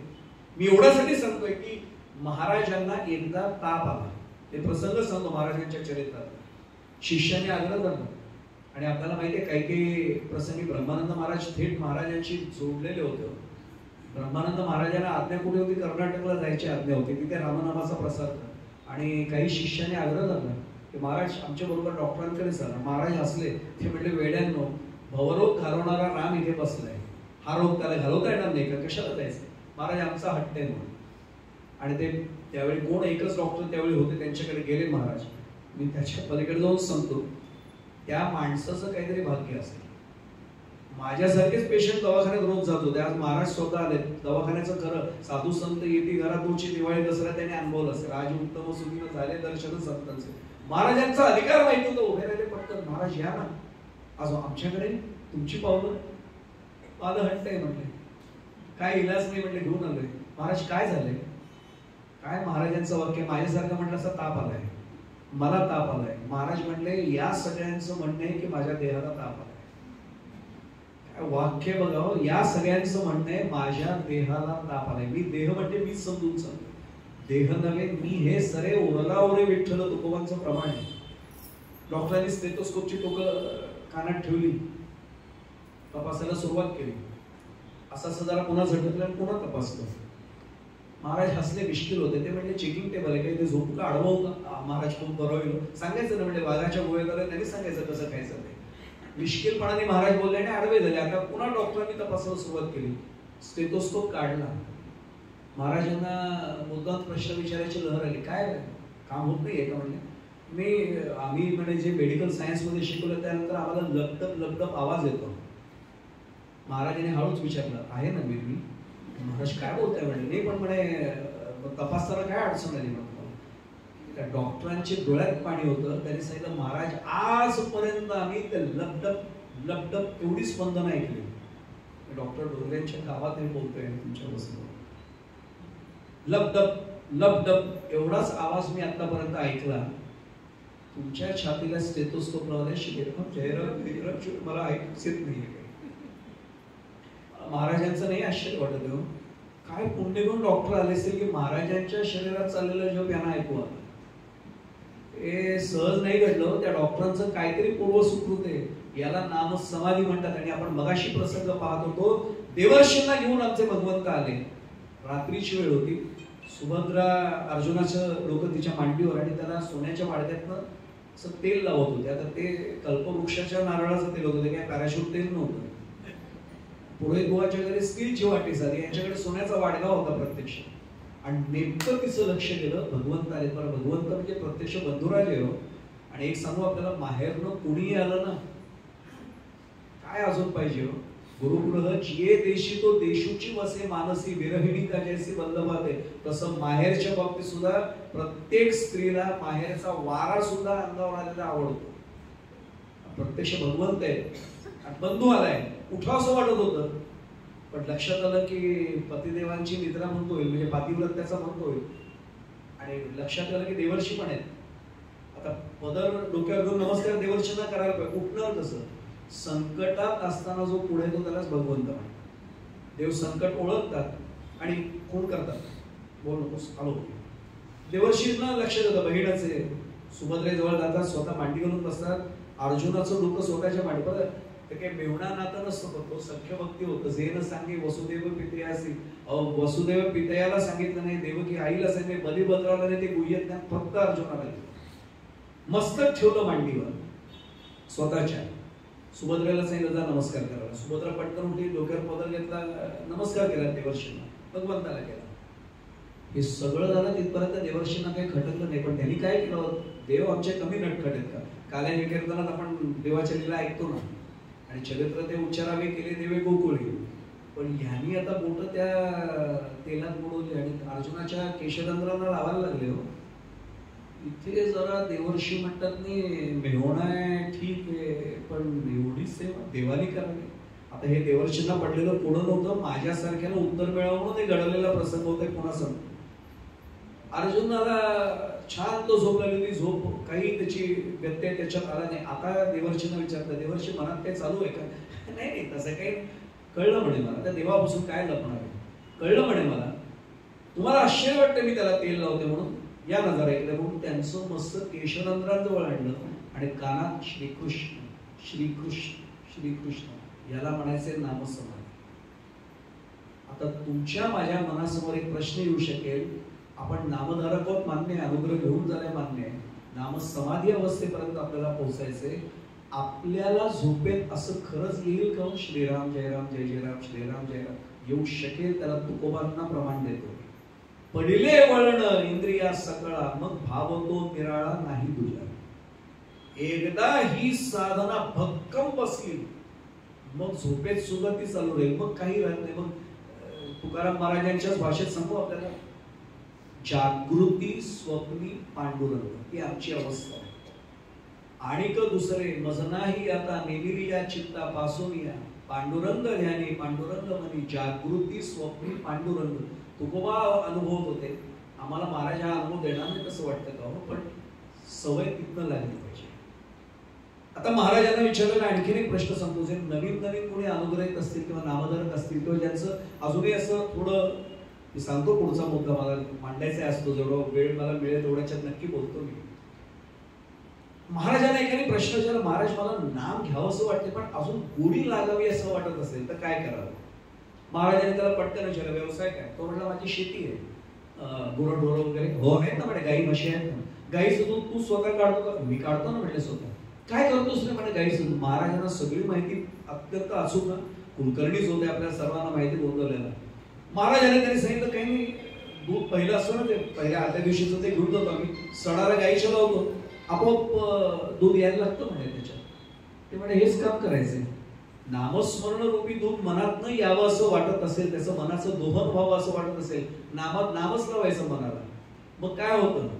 मग एवढंच होतं, येणे सोसे मन झाले हाव भरी, परत माघारी येतं. येता नाव सुरू झालं की मग ते थांबत नाही, आपोआप सुरू राहतं. हा त्यातला एक महत्वाचा भाग आहे.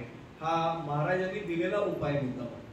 महाराजांनी इतक्या वेगवेगळ्या भाषेमध्ये सांगितलंय, नामामध्ये प्रेम कसं येईल वगैरे, हा सगळा भाग महाराजांनी तर सांगितलेलाच आहे.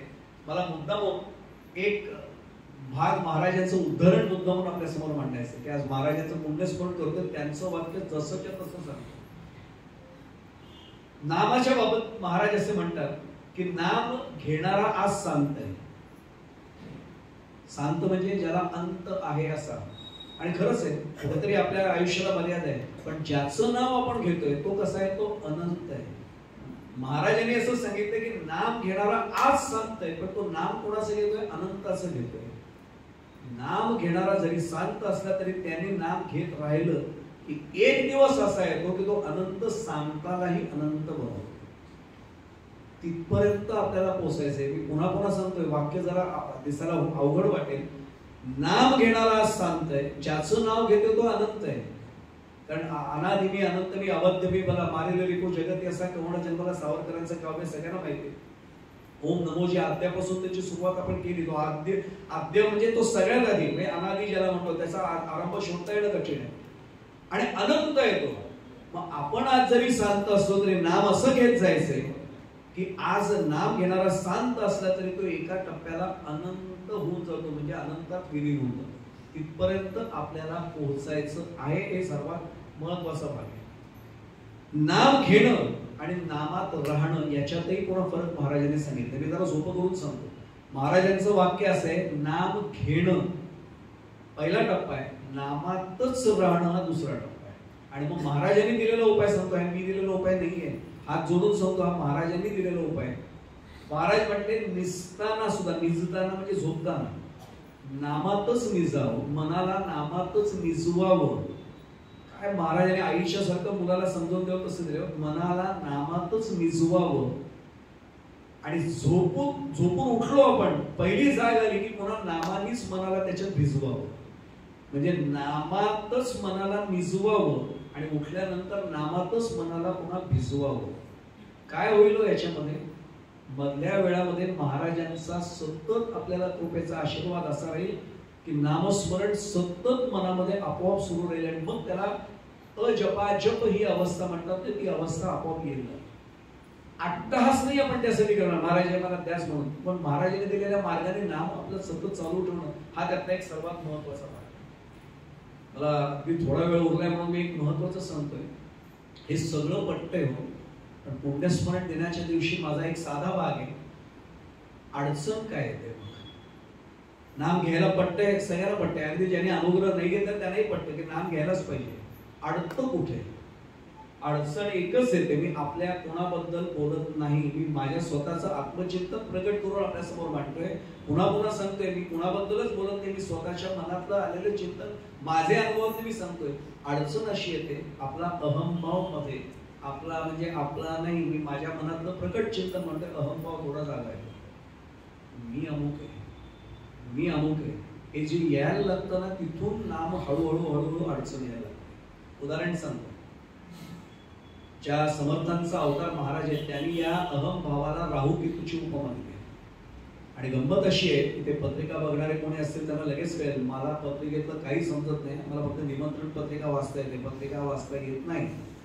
आणि महाराजांचं स्पष्ट सांगू, महाराजांचं चरित्र ज्याने अभ्यासले, महाराजांनी एका ज्योतिषाचं परीक्षा घेतली ना, पत्रिका स्वतःची समोर ठेवली आणि त्यांनी सांगितलं, या गृहस्थाकडे काही राहणार नाही, कफल न केलं.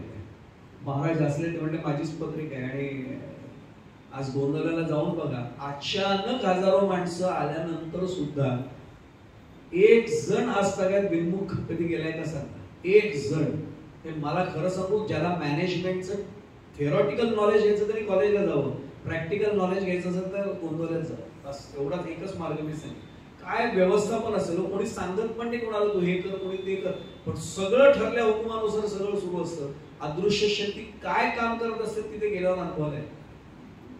मी एवढ्यासाठी सांगतोय की हे सगळं ठीक आहे याच्यामध्ये, पण अहंभाव जेव्हा जागा येतो तेव्हा त्याला राहू केतूची उपमा समर्थांनी काय दिली हो. राहू केतू त्या सौरमालेत कुठेच दिसत नाही. आपण ग्रह आणि तारे यांचा अभ्यास केलेला, सोलर सिस्टीम ज्याला आपण म्हणतो, पण पत्रिकेत ते दाखवतात. कारण समर्थ म्हणाले ते दिसत नाहीयेत पण असतात. मी काय म्हटलं नीट बघा, समर्थ म्हणाले ते दिसत नाहीत पण असतात. मी त्या राहू केतूंबद्दल नाही बोलले. अहंभाव असतो पण आपल्याला दिसत नाही, लोकांना दिसतो होतो पण आपल्याला स्वतःला दिसत नाही. म्हणजे मी स्पष्ट सांगू, आर्टिकल साहेब मला कोणी गेलं 4 माळा केल्याशिवाय घराच्या बाहेर नाही पडत. महाराजांना काय वाटत असेल, 3 माळा केल्याशिवाय पाण्याचा थेंब नाही सकाळी पिता, काय वाटत असेल महाराजांना. मी पुन्हा सांगतोय, मी माझ्या मनातलं चिंतन मांडतोय. अरे जप करून मी एक साधा प्रश्न विचारून आपल्याला का गोंधळाला जाऊन अनुग्रह घ्यायचा? श्रीराम जयराम जय जयराम मला येत नाही का? पण मी जेव्हा अनुग्रह न घेता नाम घेतो तेव्हा मला वाटतं मी नाम घेतोय. आणि आज आपण जेव्हा नाम घेतो तेव्हा काय म्हणतो? महाराज काय कृपा आहे तुमच्यावर, तुम्ही माझ्याकडनं नाम करून घेताय. महाराज आपला अहंभाव वॉशिंग मशीन मध्ये ड्रायर जेवढं पाणी काढत नसेल ना तेवढं आपल्यातला अहंभाव पिळून काढून बाहेर काढा. म्हणून अनुग्रह घेणं आवश्यक आहे. कारण महाराज तुम्ही माझ्याकडून ते करून घेताय. हा अहंभाव फार वाईट असतो. अहंभावाच्या बद्दल बरीच उदाहरणं आहेत, मला नेहमी सांगायची वाटत. पण मी आधी एक पूजनीय विनोबाजींचं चिंतन सांगतो आणि मी एका दृष्टांताकडे जातो. विनोबाजींचं काय अधिकार वेगळा सांगावा होता. भगवद्गीतेचं विश्लेषण ऐकावं ते विनोबाजींकडनं ऐकावं अतिशय सोप्या भाषेत. ते म्हणले एका कंदिलामध्ये घटकांमध्ये भांडण सुरू झालं. त्या कंदिलामध्ये वात होती, केरोसिन होतं आणि ती ज्योत पेटलेली होती, काच होती बाजूला. ते जे इंधन होतं ते म्हणायला लागलं, अरे मी स्वतःला संपवत चाललोय म्हणून जगाला प्रकाश मिळतोय, मी नसेल तर जगाला प्रकाशच मिळणार. ती वात म्हणली ठीक आहे तुझं, मी माझ्यातनं ते वाहून नेत नसतं तर ते टाकीतच राहिलं असतं. मी वाहून नेतोय म्हणून जगाला प्रकाश मिळतोय. आणि जळते मी रे, जळते मी स्वतः, तुला वाहून पण मीच नेते. आणि काच म्हणली मूर्खांनो, मी जर स्वच्छ नाही राहिली तर प्रकाश कोणाला कोण मिळणार? मग त्याला काजळी येते. काजळी ही प्रत्यक्ष अहंकाराचं एक स्वरूपच आहे खरं तर. पण विनोबाजी म्हणतात तो अहंकार घालवल्यानंतर सत्व रज आणि तमपैकी तमगुणाचा आणि रजोगुणाचा अहंकार केला, तो परवडला म्हणले.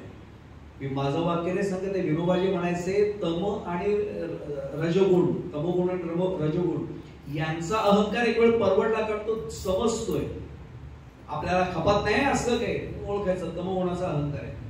मग त्यांना काय सांगतात, मी करतो ना, माझ्या इतकं चांगलं कोण नाही करता द्या माझ्याकडे. हा रजोगुणाचा अहंकार. ते म्हणजे एक वेळ परवडतात, कारण करणाऱ्याला पण समजतं की आपल्याला अहंकार अजून शिल्लक आहे. सत्व गुणाचा अहंकार जास्त धोकादायक, कारण तो कळूच देत नाही. आणि मग विनोबाजींचं वाक्य संकल्प मग दृष्टांताकडे जातो. विनोबाजी म्हणायचे असा प्रखर प्रकाश यायला लागला ना की तो समोरच्याला सहन होत नाही, हात आडोसा धरावा लागतो. मग ते म्हणायचे आपण आपल्या मनाला विचारलं पाहिजे की माझ्यातल्या सत्वगुणाचा अहंकार समोरच्याला त्रासदायक तर ठरत नाहीये ना. काय वाक्य एक एक असतील आता लक्षात घ्या. हा अहंकार आडवा आला की सगळी गडबड सुरू होते. अहंकार त्रासदायक आहे मान्य, घालवायचा काय उपाय आहे ना. ते दृष्टांत देतो, अगदी सोपा विषय होईल. दोन मित्र चाललेले होते, शेतकरी होते, दोघेही शेतकरी होते. आणि हल्ली सांगावं लागतं खरे शेतकरी होते. तुमच्या मुळेकर साहेबांना हा माझं वाक्य लगेच कळलं. आम्ही पत्रकार थोडंसं खडूच असतो, हे हल्ली अधोरेखित करून सांगावं लागतं खरे शेतकरी होते. कारण सातबाराच्या उतार्यावर नाव असलेले बरेच जण आहेत, शासनाकडनं अनुदान मिळवणारे बरेच आहेत, पण शेतीत नांगर नेमका केव्हा चालवायचं माहित नाही आणि बटाटे जमिनीच्या खाली येतात का वरती हे पण माहित नाही. पण तो म्हणतो मी शेतकरी आहे, खरा शेतकरी. दोन जण खरे शेतकरी होते आणि शेताच्या बांधावर चालत होते, गप्पा चालल्या होत्या. आणि चालता चालता एक मित्र पटकन खाली बसून ओरडतो आई ग, आणि बिभळतो जोरात खाली बसतो पटकन. तो खाली बसल्याबरोबर दुसरा मित्रच येतो खरा. तो खाली बसतो, काय झालं?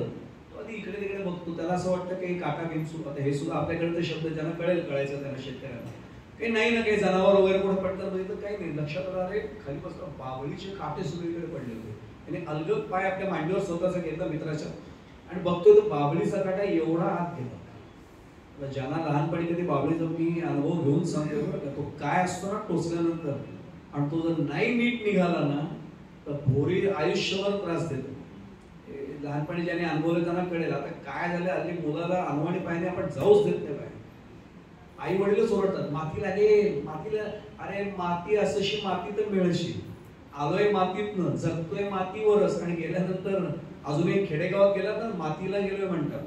अंत्यसंस्काराला गेलोय शब्द नाही आपल्याकडे. आपल्या गावात काय शब्द आहे, त्यांच्या मातीला गेलोय. अहो शेवटी कितीही मोठा असला ना तरी जायचंय तिथेच. माती सांगे कुंभाराला पायी बजत उडविसी, तुझाच आहे शेवट वेड्या माझ्या पायाची. अजून काय पाहिजे मातीचं? पालकच आहे, माती लागेल माती लागेल. आम्हाला आईने कधी असलं ते माती लागेल वगैरे काही कधी असं सांगितलं नाही. म्हणून खरं सांगू, मी नेहमी सांगतो ज्याला माती लागेल भीती वाटते त्याच्या सोन्यासारख्या आयुष्याची माती होते. आणि मातीची पर्वा न करता मातीशी एकरूप जर आपण झालो तर मातीसारखं आयुष्य सुद्धा सोन्यासारखं होऊ शकतं. हा हा सगळ्यात महत्वाचा भाग लक्षात घ्या. या मित्राने बघितलं काटा अर्धा गेलाय, असा हळू ओढायला लागला. हा ओरडला, अरे नको ओढूस, दुखतंय खूप. दुसरा कोणी शहरातला असता तर म्हटलं असता कोणत्या स्पेशलिस्ट कडे याला घेऊन द्या, पण हा म्हटला नाही, माहितीये मला. त्याने दुसरा अंकुचीदार काटा घेतला. हा म्हटला, अरे एका काट्याने झालाय परिणाम, नको करू काही. तो म्हटला, थांब, मूर्खासारखं काही करू नको, तुला सुचत नाही काय म्हणून काहीतरी ओरडतोस, नीट बस. त्याने बाजूची त्वचा वाकरली. आता वाकरली शब्द सुद्धा इथे कळेल आपल्याला खोपली. मुंबई, पुणे, नागपूर किंवा असं कुठे गेलो ना मुळे तर बोलताना सुद्धा शब्द भीतीच वाटते. मागे मी एका प्रवचनामध्ये वळसण शब्द वापरला होता. प्रवचन झाल्यावर एकाने मला गाठलं, महाराज उत्तम प्रवचन झालं, पण ते एकच अडचण आहे, वळसण काय असते. तर शेवटी त्याला गुगलवरनं काही फोटो काढून दाखवले, वळसण कशाला म्हणतात. वासा वळसण आज राहिलेच कुठे. स्लॅब म्हटलं तर त्याला कळेल, पण वासाने घर फिरलं की घराचे वासे फिरतात हे म्हणे आता वापरणंच कठीण आहे. नवीन पिढी विचारेल वासे फिरतात म्हणजे काय. शितावरून नाही आता भाताची परीक्षा, शिट्टीवरून भाताची परीक्षा. सगळंच बदललं आता. मी एवढ्यासाठी सांगतो की वाकरली ती त्वचा, आता त्वचा सैल झाली. असा एक हिसका त्यावर काटा निघून आला. काय मोकळं वाटलं म्हणला. आता माझा साधा प्रश्न आहे, जो काटा रोखला होता तो काटा, ज्या काट्याने दुसरा तो अडकलेला काटा काढला तो दुसरा काटा, हे दोन्ही काटे त्यांनी सोन्याच्या डबीत ठेवले, काचेच्या डबीत ठेवले, हस्तिदंती डबीत ठेवले का रत्न डबीत ठेवले, कुठेच नाही ठेवले, दोन्ही टाकून दिले. कामच संपलं आता त्याचं. मी त्या काट्यांचं नाही बोलत आहे, पायात नाही काटा रोखलाय. तो कुठला काटा आहे? मीपणाचा काटा आहे. मी जप करतो, मी पारायण करतो, मी सप्ताहाला जातोय, हे मी जोपर्यंत आहे ना तोपर्यंत मीचा काटा रोखलेलाच आहे. तो काढाला काटा कुठला आहे? तू, म्हणजे भगवंत समोर. कारण समर्थांचं वचन माहिती आपल्याला सर्वांना, सगुणाचे मी आधारे निर्गुण पावित्रे निर्धारे. महाराजांचे 365 प्रवचन आपण रोज वाचतो. काय आग्रह धरलाय? सगुणाचीच उपासना करा. कारण आपण सर्वसामान्य भक्त, आपल्याला सगुण रूप लागतच. महाराजांची सुद्धा प्रार्थना आपण काकड आरतीच्या वेळी काय करतो? सगुण रूप नयनी. कारण आमच्या त्या नयनामध्ये त्यांचं रूप वसलेलं असेल तर आम्हाला महाराज जवळ ते जाणवतं ना प्रत्येक वेळी. सगुण रूप लागतच ना आम्हाला. हा विषय निघाला म्हणून सांगतो, गोंधळ्यात जेव्हा आपण उभे राहतो ना काकड आरतीला, अगदी कुठले ते उठी बा महाराजापासून ते घ्यावी सेवा दिनांची दिनानाथा, अक्षरशः ती मानस पूजा सुरू असताना डोळ्यातनं नाही पाण्याला तर एकदा कधी शांतपणाने नुसतं असं तटस्थ उभे राहून बघा. मी तर काही वेळा हा प्रयोग केला, म्हणायचं नाही, फक्त ऐकायचं श्रवण भक्तीने. आणि ते जेव्हा आपण करतो ना, रामांना एक एक उपचार आपण देतो, त्यावेळी डोळ्यात पाणी येतच. कारण आपल्याला जाणवतं आपण ती पूजा करतोय आता प्रत्यक्ष. काय वातावरण आहे. आणि ब्रह्मानंद महाराजांचं वाक्य माहितीये, गोंधळ्यात जेव्हा काकड आरती सुरू होते तर ब्रह्मा विष्णू महेश तिघे तिथे आलेले असतात प्रत्यक्ष. ब्रह्मानंद महाराजांचं वाक्य. काय अजून पाहिजे याच्यापेक्षा? सगुणाचा आधार पाहिजे. मीचा काटा काढण्यासाठी तूचा काटा पाहिजे. पण आता सांगितल्याप्रमाणे मीचा काटा तुम्ही काढला, आता दोघेही नाही ठेवायचे, तर दोघेही टाकून द्यायचे. का? आता ते उरतं. म्हणजे तत्त्वम असि, अहम ब्रह्मास्मी याची जागृती जाणीव होते. आणि आता सांगतो याला नाथ महाराजांचं प्रमाण, मी तूपणाची झाली बोळवण, एका जनार्दनी श्री दत्त. प्रत्यक्ष गिरणारवासी सुद्धा समोर आहे, ते दत्तगुरूंचं स्तवन ऐकायला अजून काय पाहिजे. मी तूपणाची झाली बोलवण, मी पण नकोय, तू पण नकोय. आता ते तत्व आणि आपण एक झाल्याची भावना मनामध्ये रुजते. आणि त्यालाच तुकोबांचं आणखीन एक प्रमाण सांगतो. तुका म्हणे आता स्तवावे ते कोणी, तुका म्हणे आता तेथे नाही मी तू पण, स्तवावे ते कवण कवणाला. आता लक्षात येईल की आता तूही नाही मीही नाही, आता फक्त ते तत्व आहे. हा अहमभावाचा काटा काढायचा असेल, शरण तिथे गेलो, मीचा काटा निघतो. आणि मग फक्त तूचा काटा वापरून तो मीचा काटा निघाला की मग ते सगळं एक होऊन जातं. हा त्यातला एक महत्वाचा भाग आहे. मला अगदी अंतिम टप्प्यात सांगतेकडे यायचे म्हणून मी एकच सांगतो. पुण्यस्मरण दिनाला आपण महाराजांच्या सेवेत बसलो, त्यामुळे सेवा जर आपण केली तर मागण्याचा हक्क असतो ना आपल्याला. हक्क म्हणतोय बरं का, उदाहरण देतो, प्रमाण देतो, मग पुढे जातो. निवृत्ती दादांच्या आज्ञेने भगवद्गीतेवर भाष्य करून झालं. मी भाषांतर म्हणत नाही. 18वा अध्याय काढा, गीते विण रंगू दावी, ही माऊलींची ओवी आहे. म्हणजे भगवद्गीतेतलं त्यातला भाग काढला तरी ज्ञानेश्वरी स्वतंत्र ग्रंथ आणि तत्वज्ञान आहे. अजून काय पाहिजे त्याच्यात? गीतेविण रंगोदावी हे स्वतःना त्यांनी म्हटलेलं आहे. पण माझं काही नाही त्याच्यामध्ये. आपण आता विश्वात्मके देवे सगळं नेहमी म्हणतो, सगळ्या लहान मुलांनाही पाठ आहे, त्याला आपण पसायदान म्हटलंय का? त्याच्या आधीची ओवी आहे, किंबहुना तुमचे केले धर्म संकीर्तन हे सिद्धीस नेले एक माझेशी उरले पाईक. पण मी फक्त पाईक म्हणून तुमच्या समोर आहे, तुम्ही बोलले ते आम्ही बोलेल. आता लक्षात आलं असेल. तसं महाराजांना आपण शरण जाऊन जर काही मागायचं, कारण त्यांनी मागितलंय. निवृत्तदादा म्हणले मी प्रसन्न आहे, कारण आता विश्वात्मके देवे येणे भाग्यज्ञ दोषावे. हे सगळं झाल्यावर त्यांनी सांगितलं मग प्रसाद मागायचा अधिकार आहे म्हटलंय. आणि मग काय मागितलं त्यांनी की आतापर्यंत नाथ महाराजांची नाथ संप्रदायाची परंपरा काय होती, एकाने एकाला द्यायचं. ही परंपरा मोडण्याचं मी त्याच्या पलीकडे असतो विषय नाही म्हणून मी सांगत नाही, त्याच्यात तपशिलात जात नाही. ज्ञानेश्वर महाराज त्यावेळेचे आध्यात्मिक बंडखोर होते. नाथ संप्रदायाची परंपरा पहिल्यांदा मोडण्याचं धाडस त्यांनी केलं. एकाने एकाला षटकर्णी नाही होता कामा, चतुष्कर्णीच फक्त ते राहिलं पाहिजे. पण नाथ महाराज नाथ संप्रदायाची परंपरा त्यांनी केली आणि निवृत्तदादा हो म्हणले, प्रसन्न झाल्यामुळे हा होईल दात पसा येणे वरे ज्ञानदेव सुखी झाला, त्याचा भाग आहे. म्हणजे सेवा केल्यावर प्रसाद मागता येतो. आपण महाराजांची जर सेवा केली, महाराजांकडे मागणं तर मागायचा अधिकार आपल्याला आहे. पण मगाशी सांगितलेली जाणीव ठेव. काय मगाशी महाराज म्हणाले की मी केशर कस्तुरीचं दुकान थाटलंय, हिंगजिऱ्याचे गिऱ्हाईक माझ्याकडे येतं, हे नाही व्हायचं. म्हणून महाराजांकडे मागताना आपण काय मागावं हेही कळलं पाहिजे. एवढंच मागावं जे अशाश्वत आहे त्यातलं मला काही देऊ नका. बंगला आज बांधला, लोक म्हणतील सुद्धा 4 कोटीचा बंगला बांधला, 3 वर्षांनी बघा तो बंगला बघावासा वाटतो का? मग दुसरा बंगला शेजारी उभा राहिला कसं वाटतं, महाराजांना चांगला नाही, हा पाडून दुसरा बांधला पाहिजे. गाडी आणली नवीन, आणि ती मर्सिडीज बेन्झ ए ग्रेड आणली. शेजारचा कोणतरी नेमका येतो तो रोल्स रॉयस म्हणतो, अरे हे आपली गडबड झालेली आहे, महाराज दुसरं द्या ना अजून काहीतरी. हे कधीच संपत नाही हो. अशाश्वत आहे त्याच्या नादी नाही लागायचं, शाश्वताचंच मागणं मागायचं. महाराजांना एकच मागावं, महाराज काहीच देऊ नका, फक्त एकच द्या की सतत मुखात तुम्ही दिलेला मंत्र आमच्या राहील, मनात तोच राहील.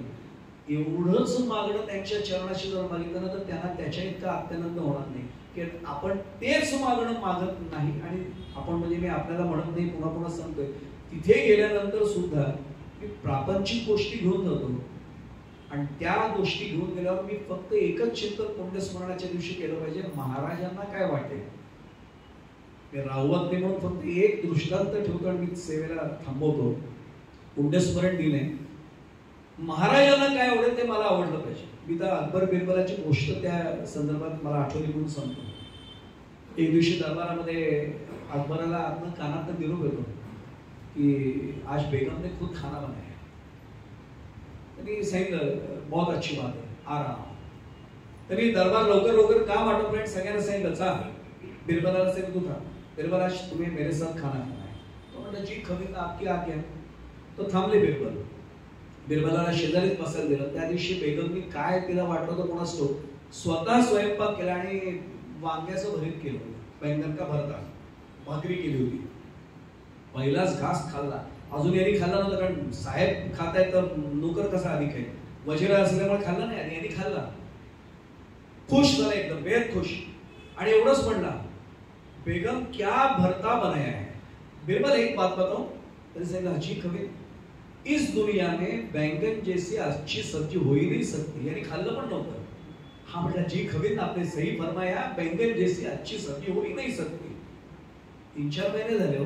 काय बेगमला वाटलं आवडलं तर पुन्हा बेत केला, पुन्हा बिरबलाला थांबवलं. आज जरा भट्टी बिघडली होती. तरी पहिलाच घास खाल्ला, वैतागला, दुसरा घास ठेवून दिला हातात. बेगम ये क्या बनाया. जी बैंगन का भरता, कैसे बनाते. यानी आजही खाल्लं नव्हतं. तरी पुन्हा विचारलं बिरबल एक बात बताओ, बैंगन जैसी बुरी सब्जी दुनिया में हो ही नहीं सकती. यानी खाल्लं पण नव्हतं तरी म्हटला जी खबीर बिलकुल सही फरमाया, बैंगन जैसी बुरी सब्जी हो ही नहीं सकती. आता हा चिडला, आधी चिडलाच होता, चव बिघडली म्हणून. बिरबल ये क्या तमाशा रखा है. तेरे क्या हुआ हुजूर. अरे आपने चख भी नहीं लिया है. उस दिन मैंने कहा कि बैंगन जैसी अच्छी सब्जी हो ही नहीं सकती, तुमने फरमाया कि कभी सही फरमा रहे हो, बैंगन जैसी अच्छी सब्जी नहीं होती. आज मैं कह रहा हूं कि बैंगन जैसी बुरी सब्जी नहीं हो सकती. फिर से आप कह रहे हो की जी सही फरमाया. त्यांनी काय उत्तर दिले हे सांगितलं ना की मला महाराजांची कसं नातं ठेवायचं कळेल. मला अकबर बिरबलाशी देणं घेणं नाही हो, मला त्यातल्या मतितार्थाशी देणं घेणं आहे. बिरबल एवढंच म्हटला, कभी उस बैंगन से मुझे क्या लेन देन है, मैं आपका नौकर हूं, आपका दास हूं, आपका सेवक हूं, आपको जो अच्छा लगता है वही तो मुझे अच्छा लगेगा. आज एक सांगू आपल्याला, मी पुण्यस्मरणाच्या दिवशी आहे, मी कधीतरी महाराजांसमोर एकटं बोलून म्हणेन का अंतःकरणापासून, महाराज मी तुमचा आहे, तुम्ही माझे आहात.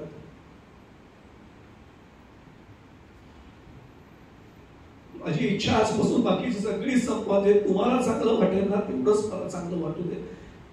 महाराजांना काय दुसरं चांगलं वाटेल. काशीत झालेला सुरुवातीचाच विषय, जेथे नाम तेथे माझे प्राणही सांभाळावे कोण. अखंड नामात जर आपण राहू शकलो ना,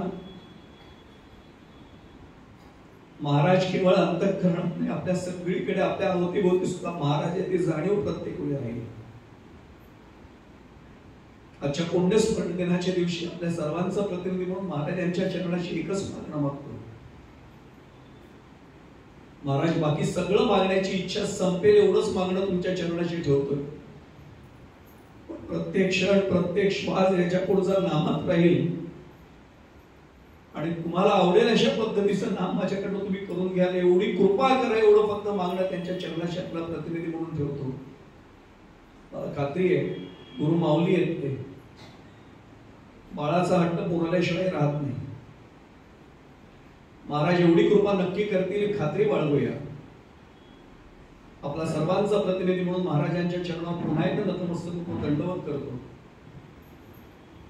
आपल्या सर्वांच्या चरणी पुन्हा एकदा कृतीने शक्य नसलं तरी मनाने भावनेने साष्टांग दंडवत करतो. एकच माझी प्रार्थना आहे, कृपावंत व्हा आणि आशीर्वादाचे दोन्ही हात माझ्या मस्तकावर ठेवा. झालेली सेवा रामरायांच्या महाराजांच्या चरणी समर्पित करतो. इथेच वाणीला पूर्ण विराम देतोय. कृष्णाय वासुदेवाय हरये परमात्मने प्रणतः क्लेशनाशाय गोविंदाय नमो नमः. राजाधिराज प्रभु रामचंद्र भगवान की जय. महारुद्र हनुमान की जय. सद्गुरु श्री ब्रह्म चैतन्य महाराज की जय. जय जय रघुवीर समर्थ. श्री राम जय राम जय.